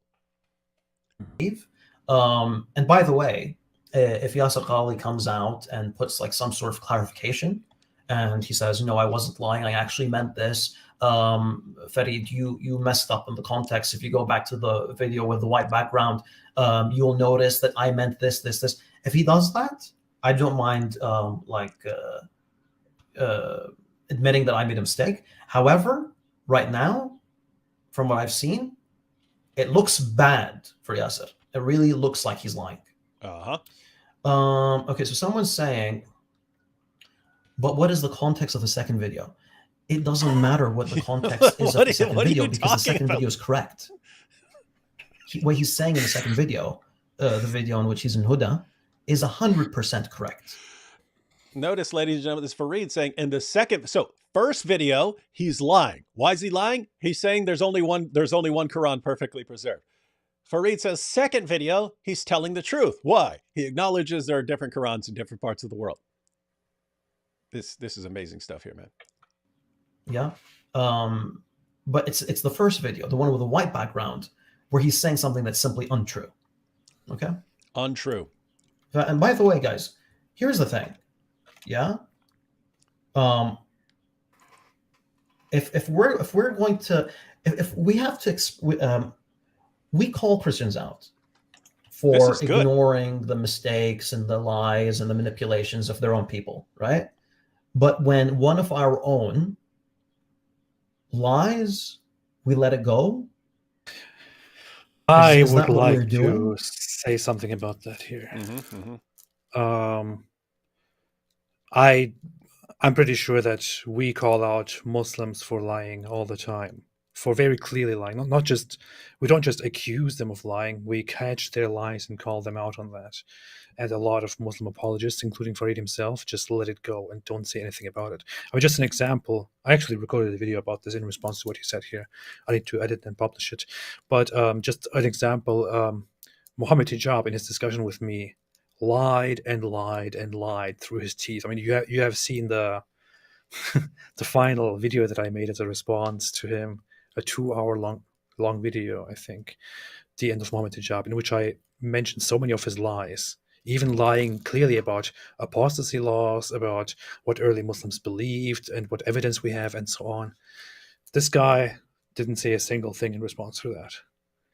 So when he claims that Muslims are not doing this, Muslims call each other out if they are lying, that is a lie in and of itself. Sorry, I can't believe that. I don't buy it. He's being pretty. People are noticing that he's being pretty legit right now, though. Like, yeah, you know, that's. I mean, what's interesting about Farid is he's a person who likes to give people the benefit of the doubt, right, and not assume their intentions. I can admit that. I mean, that's what I know about him. But here with Yasir Qadhi, there's just no way out. He's like, no, he's lying. It's clear. Yeah, and lots of people, I don't know. Lots of people are saying, "Hey, it's, good on him for doing this," because we just saw it. You can play these clips of Yasir Qadhi indisputably contradicting himself and lying, and the vast majority of people will not get it until it gets broken down for them by one of their da'is. Okay, let's go through the context. Let's watch the entire video. Let's go through all of this. And then they'll say, okay, yeah, he's contradicting himself. And so the point is, guys, it should not be this difficult. It shouldn't be this difficult. If someone, and I'll say, not calling people out simply encourages them to lie. So when someone like Muhammad Hijab, Yasir Qadhi, any of these guys, lies again, lies to cover up the lies, and all you do is cheer for them, no matter how much they lie, that just tells them they can get away with lying forever. And then what do you end up with? You end up with Sheikh Uthman. Oh, I've been stabbed, and they arrested him. You just think, I cannot be caught. I can't be caught for any of this because my fans will always cheer for me no matter what I do. And so, but you don't end up looking good for everyone else. Yeah. No. This is a major issue. The context. Yeah. Anyone who lies gets called out. It doesn't matter if they're a Muslim. Doesn't matter if they're a this one time, right, Farid? Yeah. I don't buy that. If any of you have a solution to this, a proper way of reconciliation, I'm open to listening. Me too. We always have to be fair. Mm-hmm. Yeah.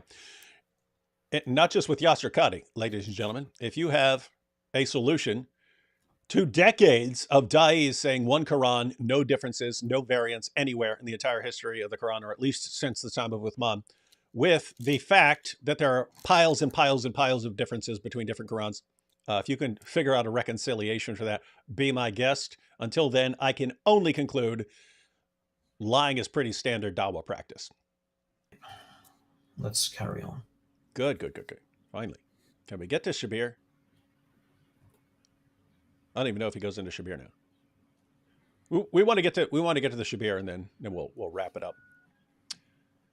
Take your time, Farid. Listeners to think that it's okay to lie for DAWAH. Fascinating religion. But Sheikh Yasir Qadhi isn't the only Muslim scholar who admits that there are different Qurans in different parts of the world. Here's Dr. Shabir Ali. Today, most Muslims read the Quran in a text that is referred to as the Egyptian edition of 1924. Most Muslims. يعني شوف Shabir Ali is a punk, okay? Shabir Ali is a punk. That's not a refutation, Farid.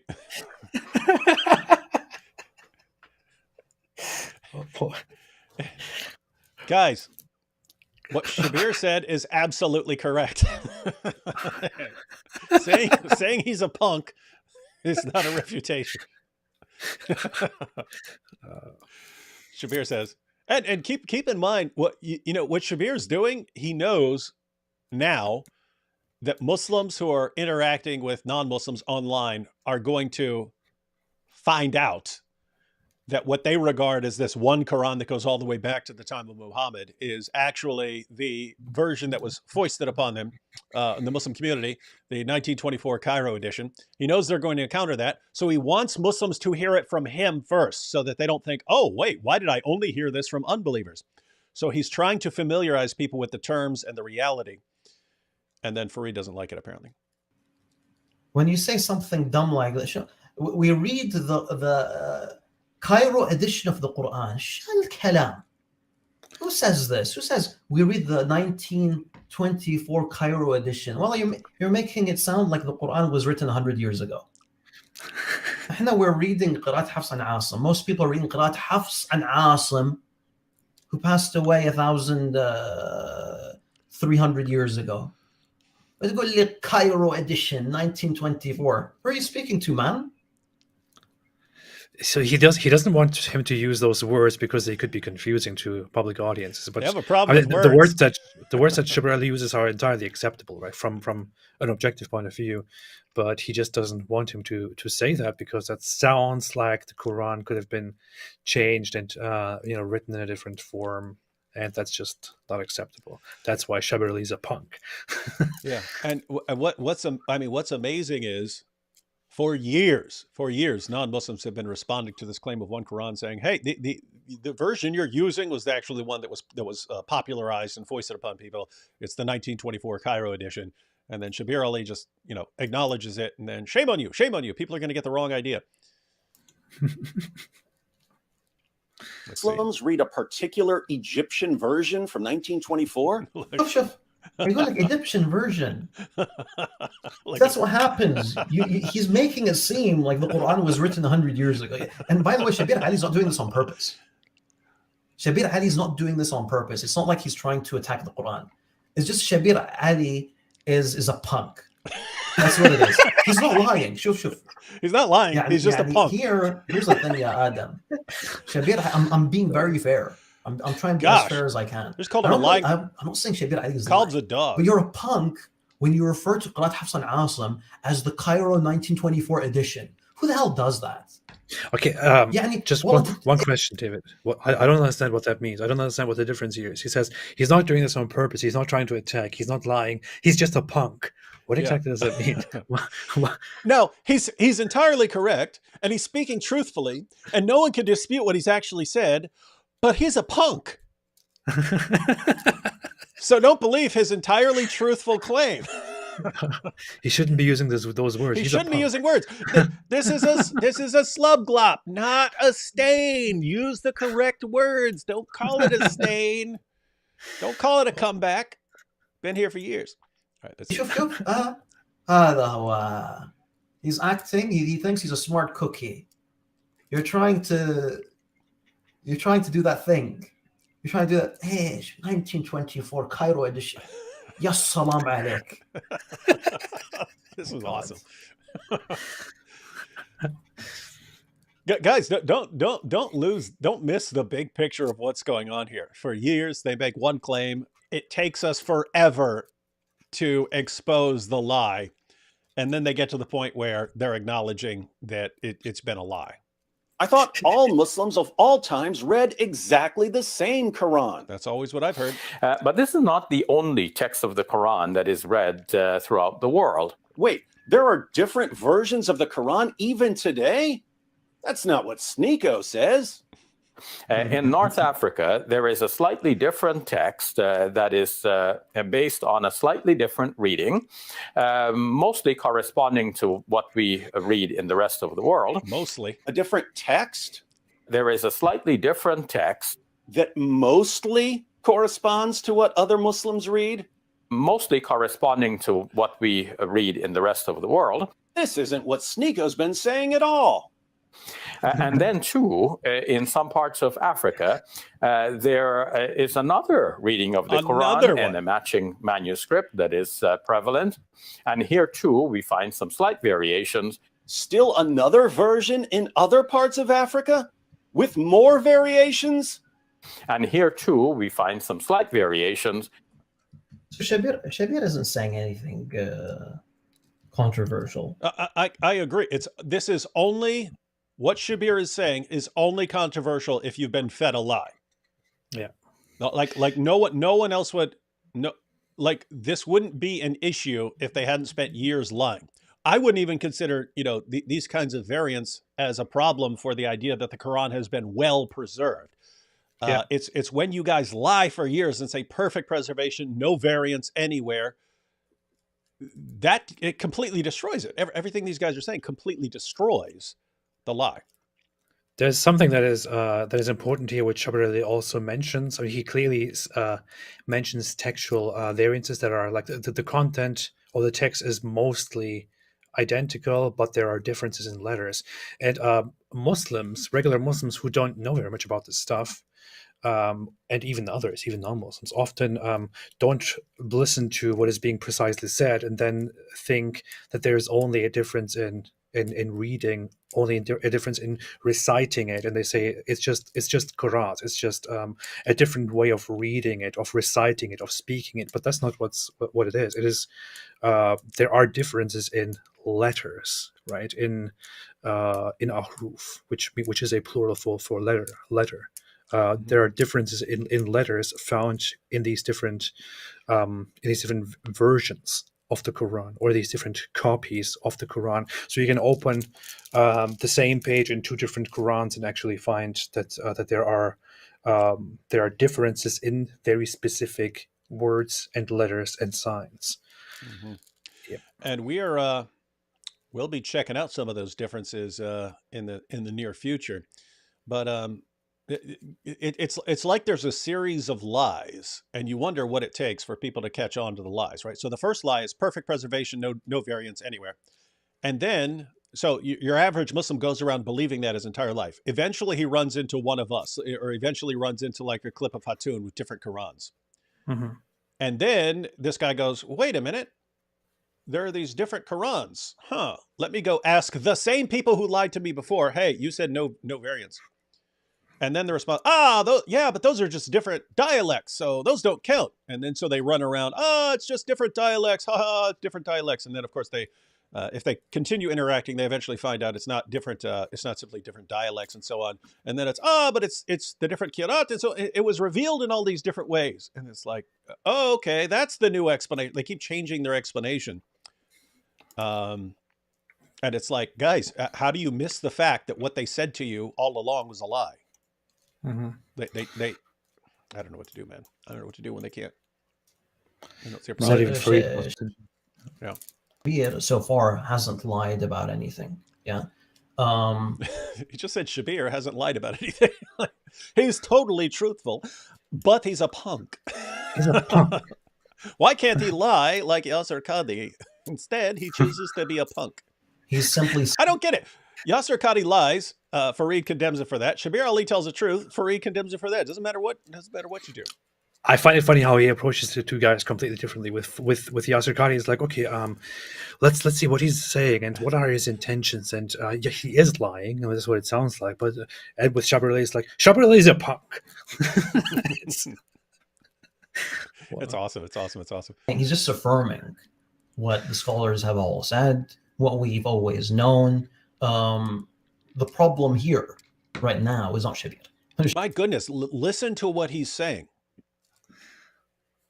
Shabir Ali right there when he was saying that there are different Qurans in different parts of the world.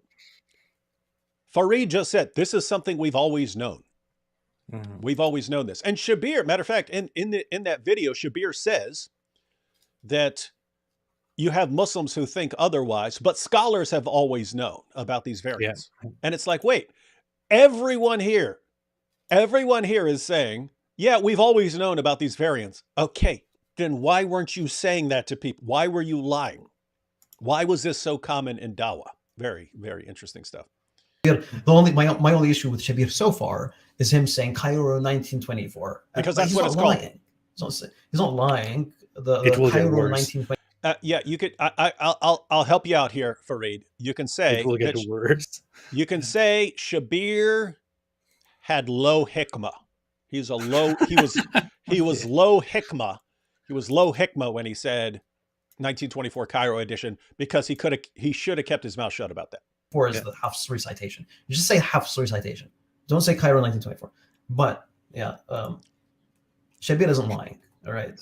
Keep in mind, these are different Qurans that are still used in different parts of the world today. When we go to early manuscripts of the Quran, the problem becomes even more glaring. For instance, after describing the Sana manuscript, which contains tons of variants, Shabir says this.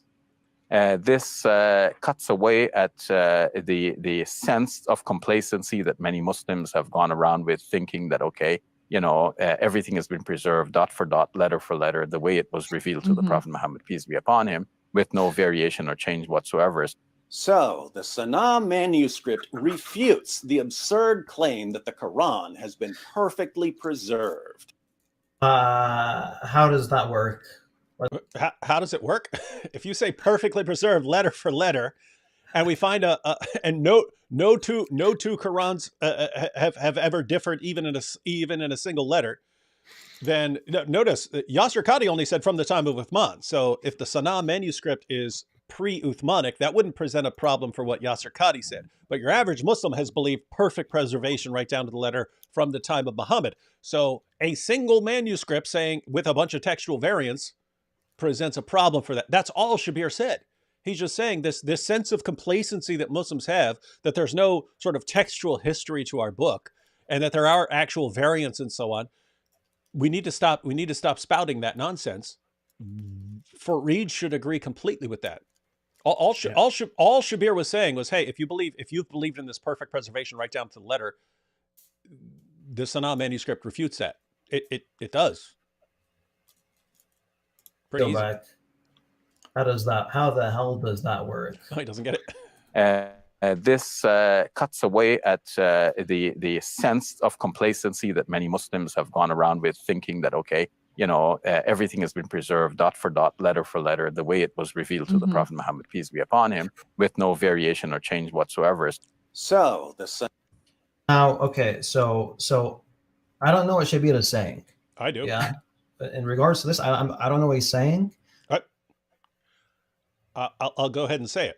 Shabir's pointing out tons of Muslims still believe word for word, letter for letter, perfect preservation from the time of Muhammad. And finding the Sana, you don't need the Sana manuscript. You can refute that just by looking at different Qira'at and things like that, or various manuscripts, or passages in the Hadiths and so on that talk about variants. You don't need any of that, but the Sana, that certainly helps. Yeah. I haven't seen the context of this. If he's actually saying that the Quran is not preserved, then Shabir's a kafir. Simple as that. Yeah. Whoa. This is a very, very serious thing in Islam. It is an extremely serious thing. He just did what is commonly and notoriously known as takfir, which means declaring that a fellow Muslim is a kafir, a disbeliever. This is an extremely harsh thing to do. This is amazing, because think about this. We just read we just read a hadith earlier from Abu Musa saying, hey, we forgot 2 entire chapters of the Quran. We don't have them anymore. We forgot them. And here Farid is saying, if you say the Quran has not been preserved, you're a kafir. Dude, if you go through the Muslim sources, you've got Aisha talking about, verses being eaten by a sheep. You've got Ubay ibn Ka'b talking about hundreds of verses coming up missing from Surah 33 alone, because the people who had them memorized died in battle and so on.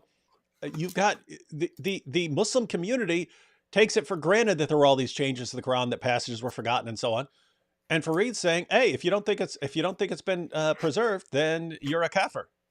Wow, there went the entire the entire community of Muhammad's companions, they're all in hell, according to Farid. Thanks, Farid.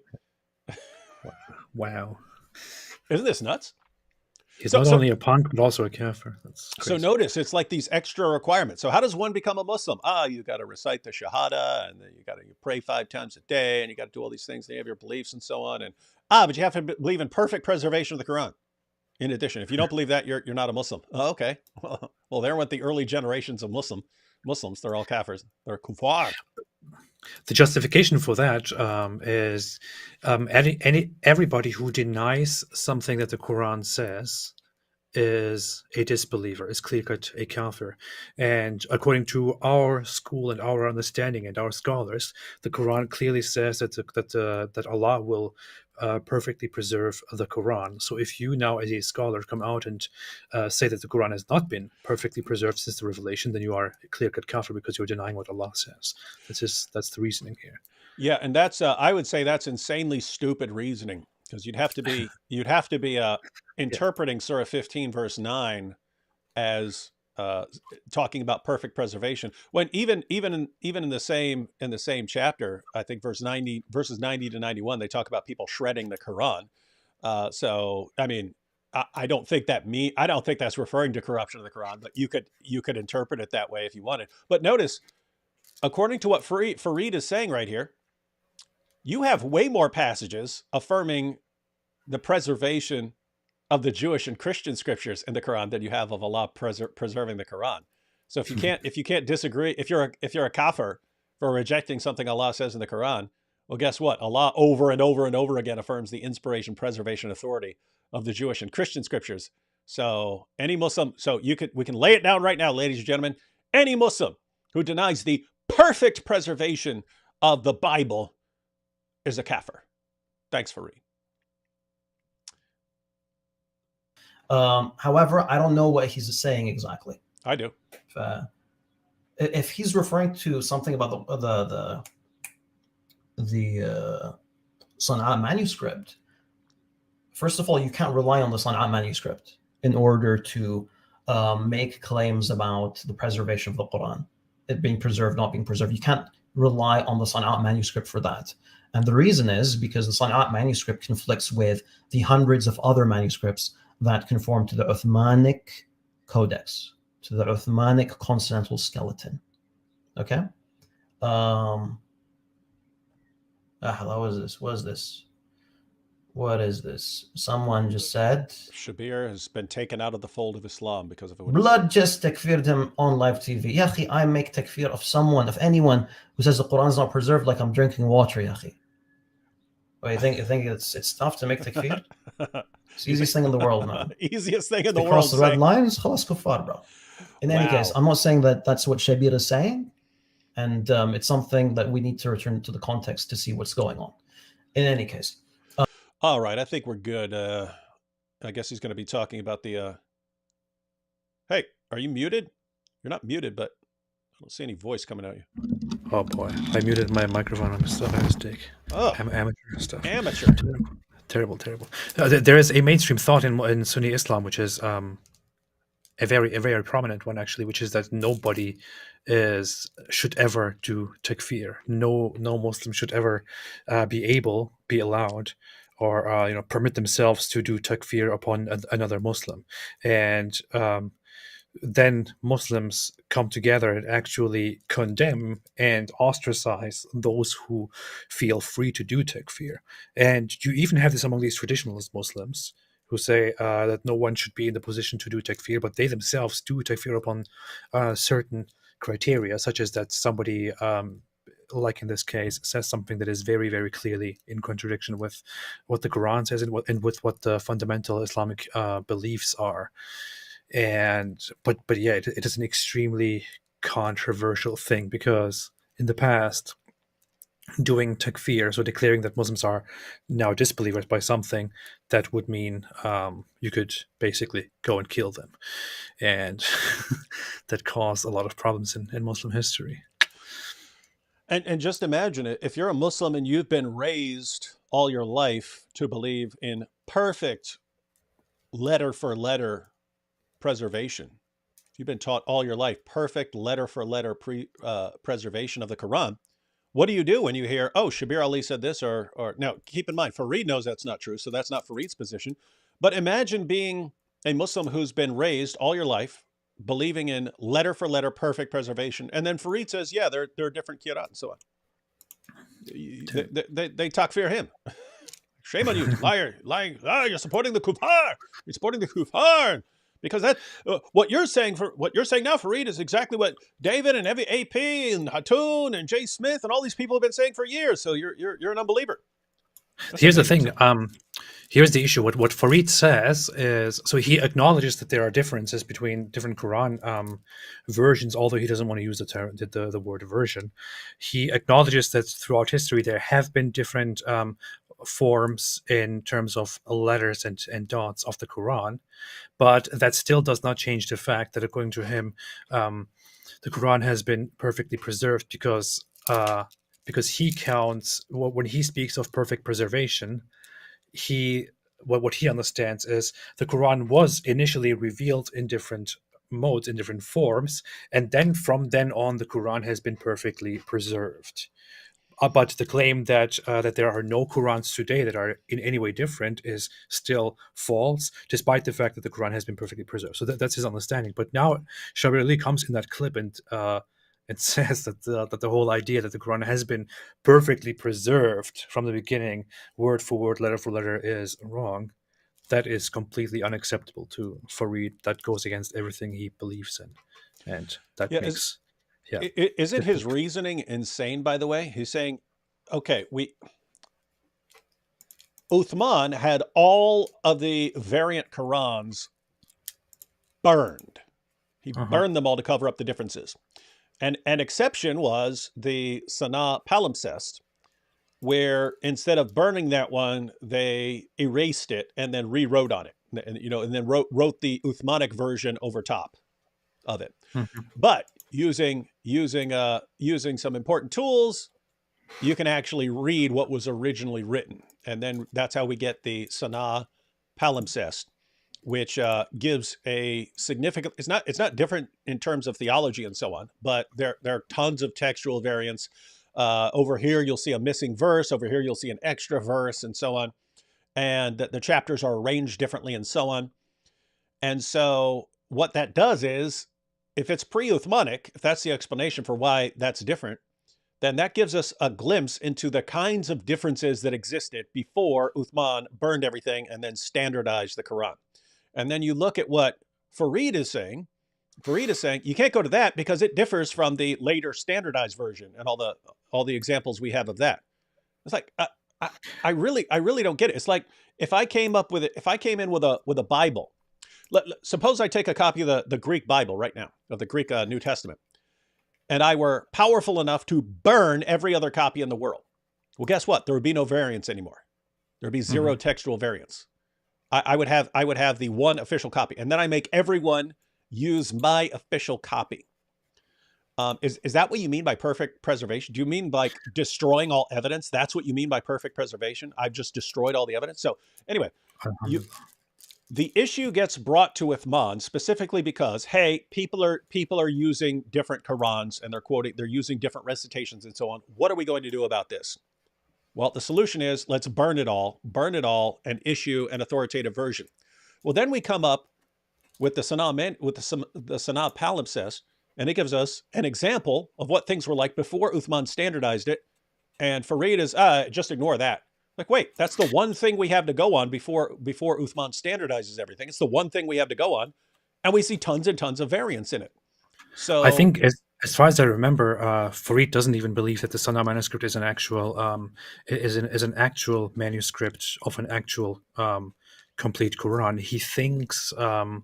He doesn't think it is a mushaf. He thinks that the Sana manuscript might just be fragments of a student's notes about the Quran. No. Someone brought that up to him, and he said he doesn't think so. Really? Yeah. Matter of fact, we can play it real quick because someone brings that up to him, and that has been suggested. That he names the person who suggested it, but I've read that too. Let's see what he says right here. The Sana manuscript is something that conflicts with hundreds of Quranic manuscripts. That's the first one. That's the first thing. Yeah, because all the others are based on the one after you burned everything. No reason to rely on it. It has major issues like random, like dropped words from verses in places that don't make sense. It has grammatical issues. The Sana'a manuscript is filled so that's with what issues. That's what at least some copies of the Quran look like before Uthman burned it all. And I even have a video on it. If you go to my, let me see, is it even? We fast forward through this because he's looking for his video. So one, you can't rely on the Sana'a palimpsest because it conflicts with all the other masahif. By the way, this is amazing. You can't rely on this because it conflicts with all the later ones. It's the earliest one we have, but you can't rely on it because it conflicts with that. It reminds me of like you can't trust Ibn Ishaq because it conflicts with Bukhari. It's like, wait, Ibn Ishaq was before Bukhari. It's the only, by the way, in the whole world, it's the only non-Uthmanic manuscript. Yeah, because you burned the. Now, to be fair, there were apparently for a time, you did have the competing versions of the Quran in terms of Ubay's and Ibn Masud's. You had those Qurans apparently circulating for a while because there was Kitab al-Masahif, which explained the differences and so on, but they eventually faded out of use and we don't even have them anymore. It has a lot of issues, grammatical issues, words that are dropped. I think even like verses that are dropped. However, the Sana'a palimpsest actually affirms the history of what we have of the Quran because it had preserved some classical recitations that you find being attributed to like Ubay bin Ka'b, Ibn Mas'ud, and whomever. So it had preserved some recitations that are attributed to some companions, which affirms what we've been saying, that the Quran has been revealed in 7 ahruf, in 7 modes. Okay. So this is amazing. Guys, do you have any idea how bad this is? He's saying we can explain the Sana'a manuscript in terms of the differences, in terms of the different ahruf and so on. Now, I guess he's correct if he's only referring to parts. But again, you go over here and it's a missing verse. Is that a different dialect? Is that a different harf? What are you saying that is? Or if you go over here and there's an extra verse, what is that? I mean, like, what do you need? What do you need to get across in order to realize it's just not a perfect, miraculous process? That's it. Stop thinking in terms of like, all of this must have come from God, when it's obvious that human beings make mistakes, Farid. It's pretty straightforward. Human beings make mistakes, especially like you can take a book. If this is Ibn Ishaq right here. If I were to take this and copy it by hand, I would make mistakes. That means nothing. That means nothing. It's just a fact. So I don't know what to do, man. Let's see what he says here. In any case, so it's the Sana'a palimpsest is something that we use to prove our history.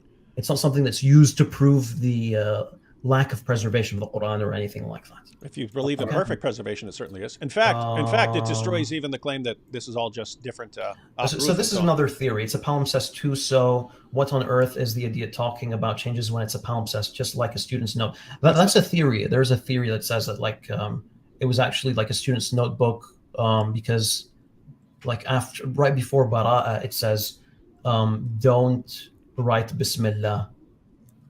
Right. So that's one way of looking at it. I'm not sure I agree. I don't think I agree, actually. Sorry. Okay. I do believe it's an intentional text. However, it's a flimsy text. It's filled with mistakes. And you can't say, oh, all the masahif in the world are mistaken. We're going to reject everything. Sana'a came first. Sana'a's correct. You're being silly if you say that. Yeah. Why can't we just accept the theory that that a lot of Qurans were around? A lot of them were sloppily written, and they weren't good. They weren't perfect. They had a lot of mistakes in them. They had a lot of problems with them. But at some point, the authorities, let's say Uthman, came together and actually corrected the Quran and created one that is free from those very obvious, very sloppy mistakes, which is why the Quran that you have today seems to make more sense compared to those that were not refined. Why is this not a theory? Yeah, and guys, think about this realistically, and like how things would have happened even according to Islam. We read in the Muslim sources that Muhammad is revealing this over a period of 22, 23 years or whatever. He's revealing these passages of the Quran in response to various situations that arise. And his followers are memorizing parts. They would memorize the parts that are relevant to them. And parts of it are being written down, but, they don't even have very good paper there. So they're writing on bones and flat rocks and leaves and so on. They're writing on anything they can get their hands on. These are not meant to be a book. These are aids to memory. So you've got a leaf and you can go back to your place, and that will help you memorize the Quran and so on. And so, then Muhammad dies, and people who have these parts of the Quran start dying in battle. Abu Bakr says, let's go ahead and come out with a copy so we don't lose any more. But that copy isn't circulated as some book that everyone's supposed to read. That's just a book sitting in Abu Bakr's house to preserve the Quran from any more of it being lost. But notice, other people, because you're getting more people joining the Muslim community, you're getting the Muslim empire, it's expanding and so on.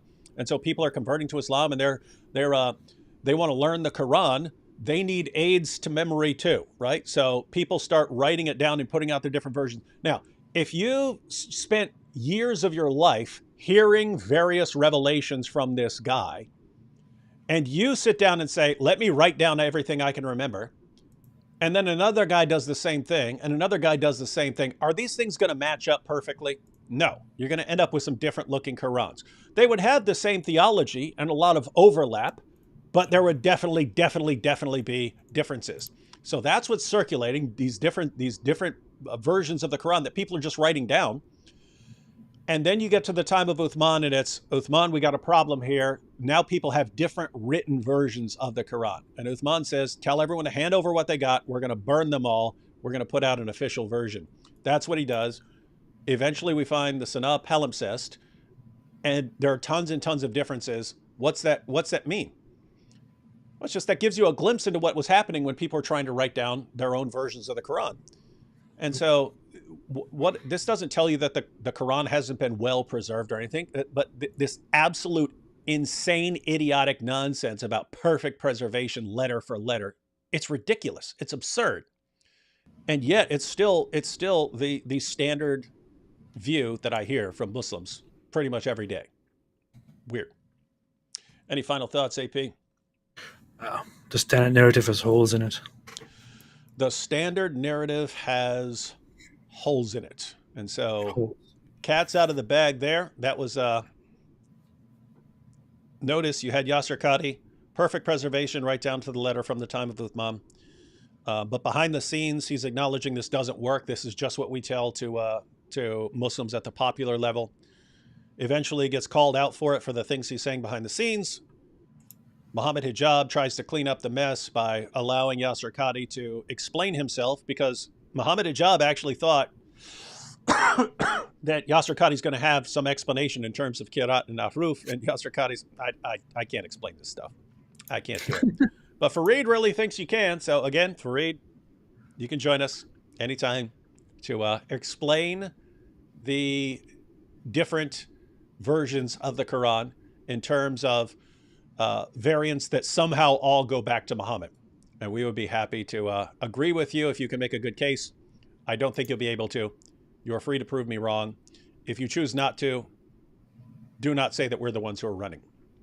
Also, I would like to add, if Farid ever wants to actually come and join our streams, join us for a conversation, I will be very happy to, during our entire conversation, abstain from any kind of disrespect toward, or disrespectful words and actions toward his prophet and his beliefs as much as possible. Yeah, so you heard it. You heard it there. In fact, Farid, if you don't join us, we're going to desecrate 1,000 Qurans. Just kidding. Just kidding. Wow. So anyway, you just heard it from AP, and we're generally like that in discussions. We only dial it up when other people dial it up. So I don't know what the excuse would be. You can't say you're not trying to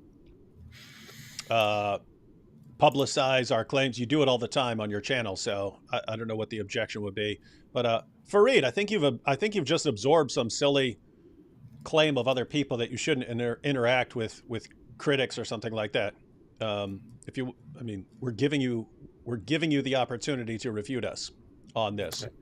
I do not fully understand. The argument based on Huruf and Kirat as it's meant to explain the variance. I don't think it works. If you can explain that, if you can show how it works, happy to learn that. Right. Inshallah. All right, everyone. So anyway, Sneako thinks there's one Quran. Every educated Muslim knows that's a complete lie. So the question arises, why do they keep saying it? Find out in the next episode. Find out in the next sense-shattering episode of DAWAH Wars, where everyone who disagrees with Farid is a kafir. Yep. And stay away from Islam.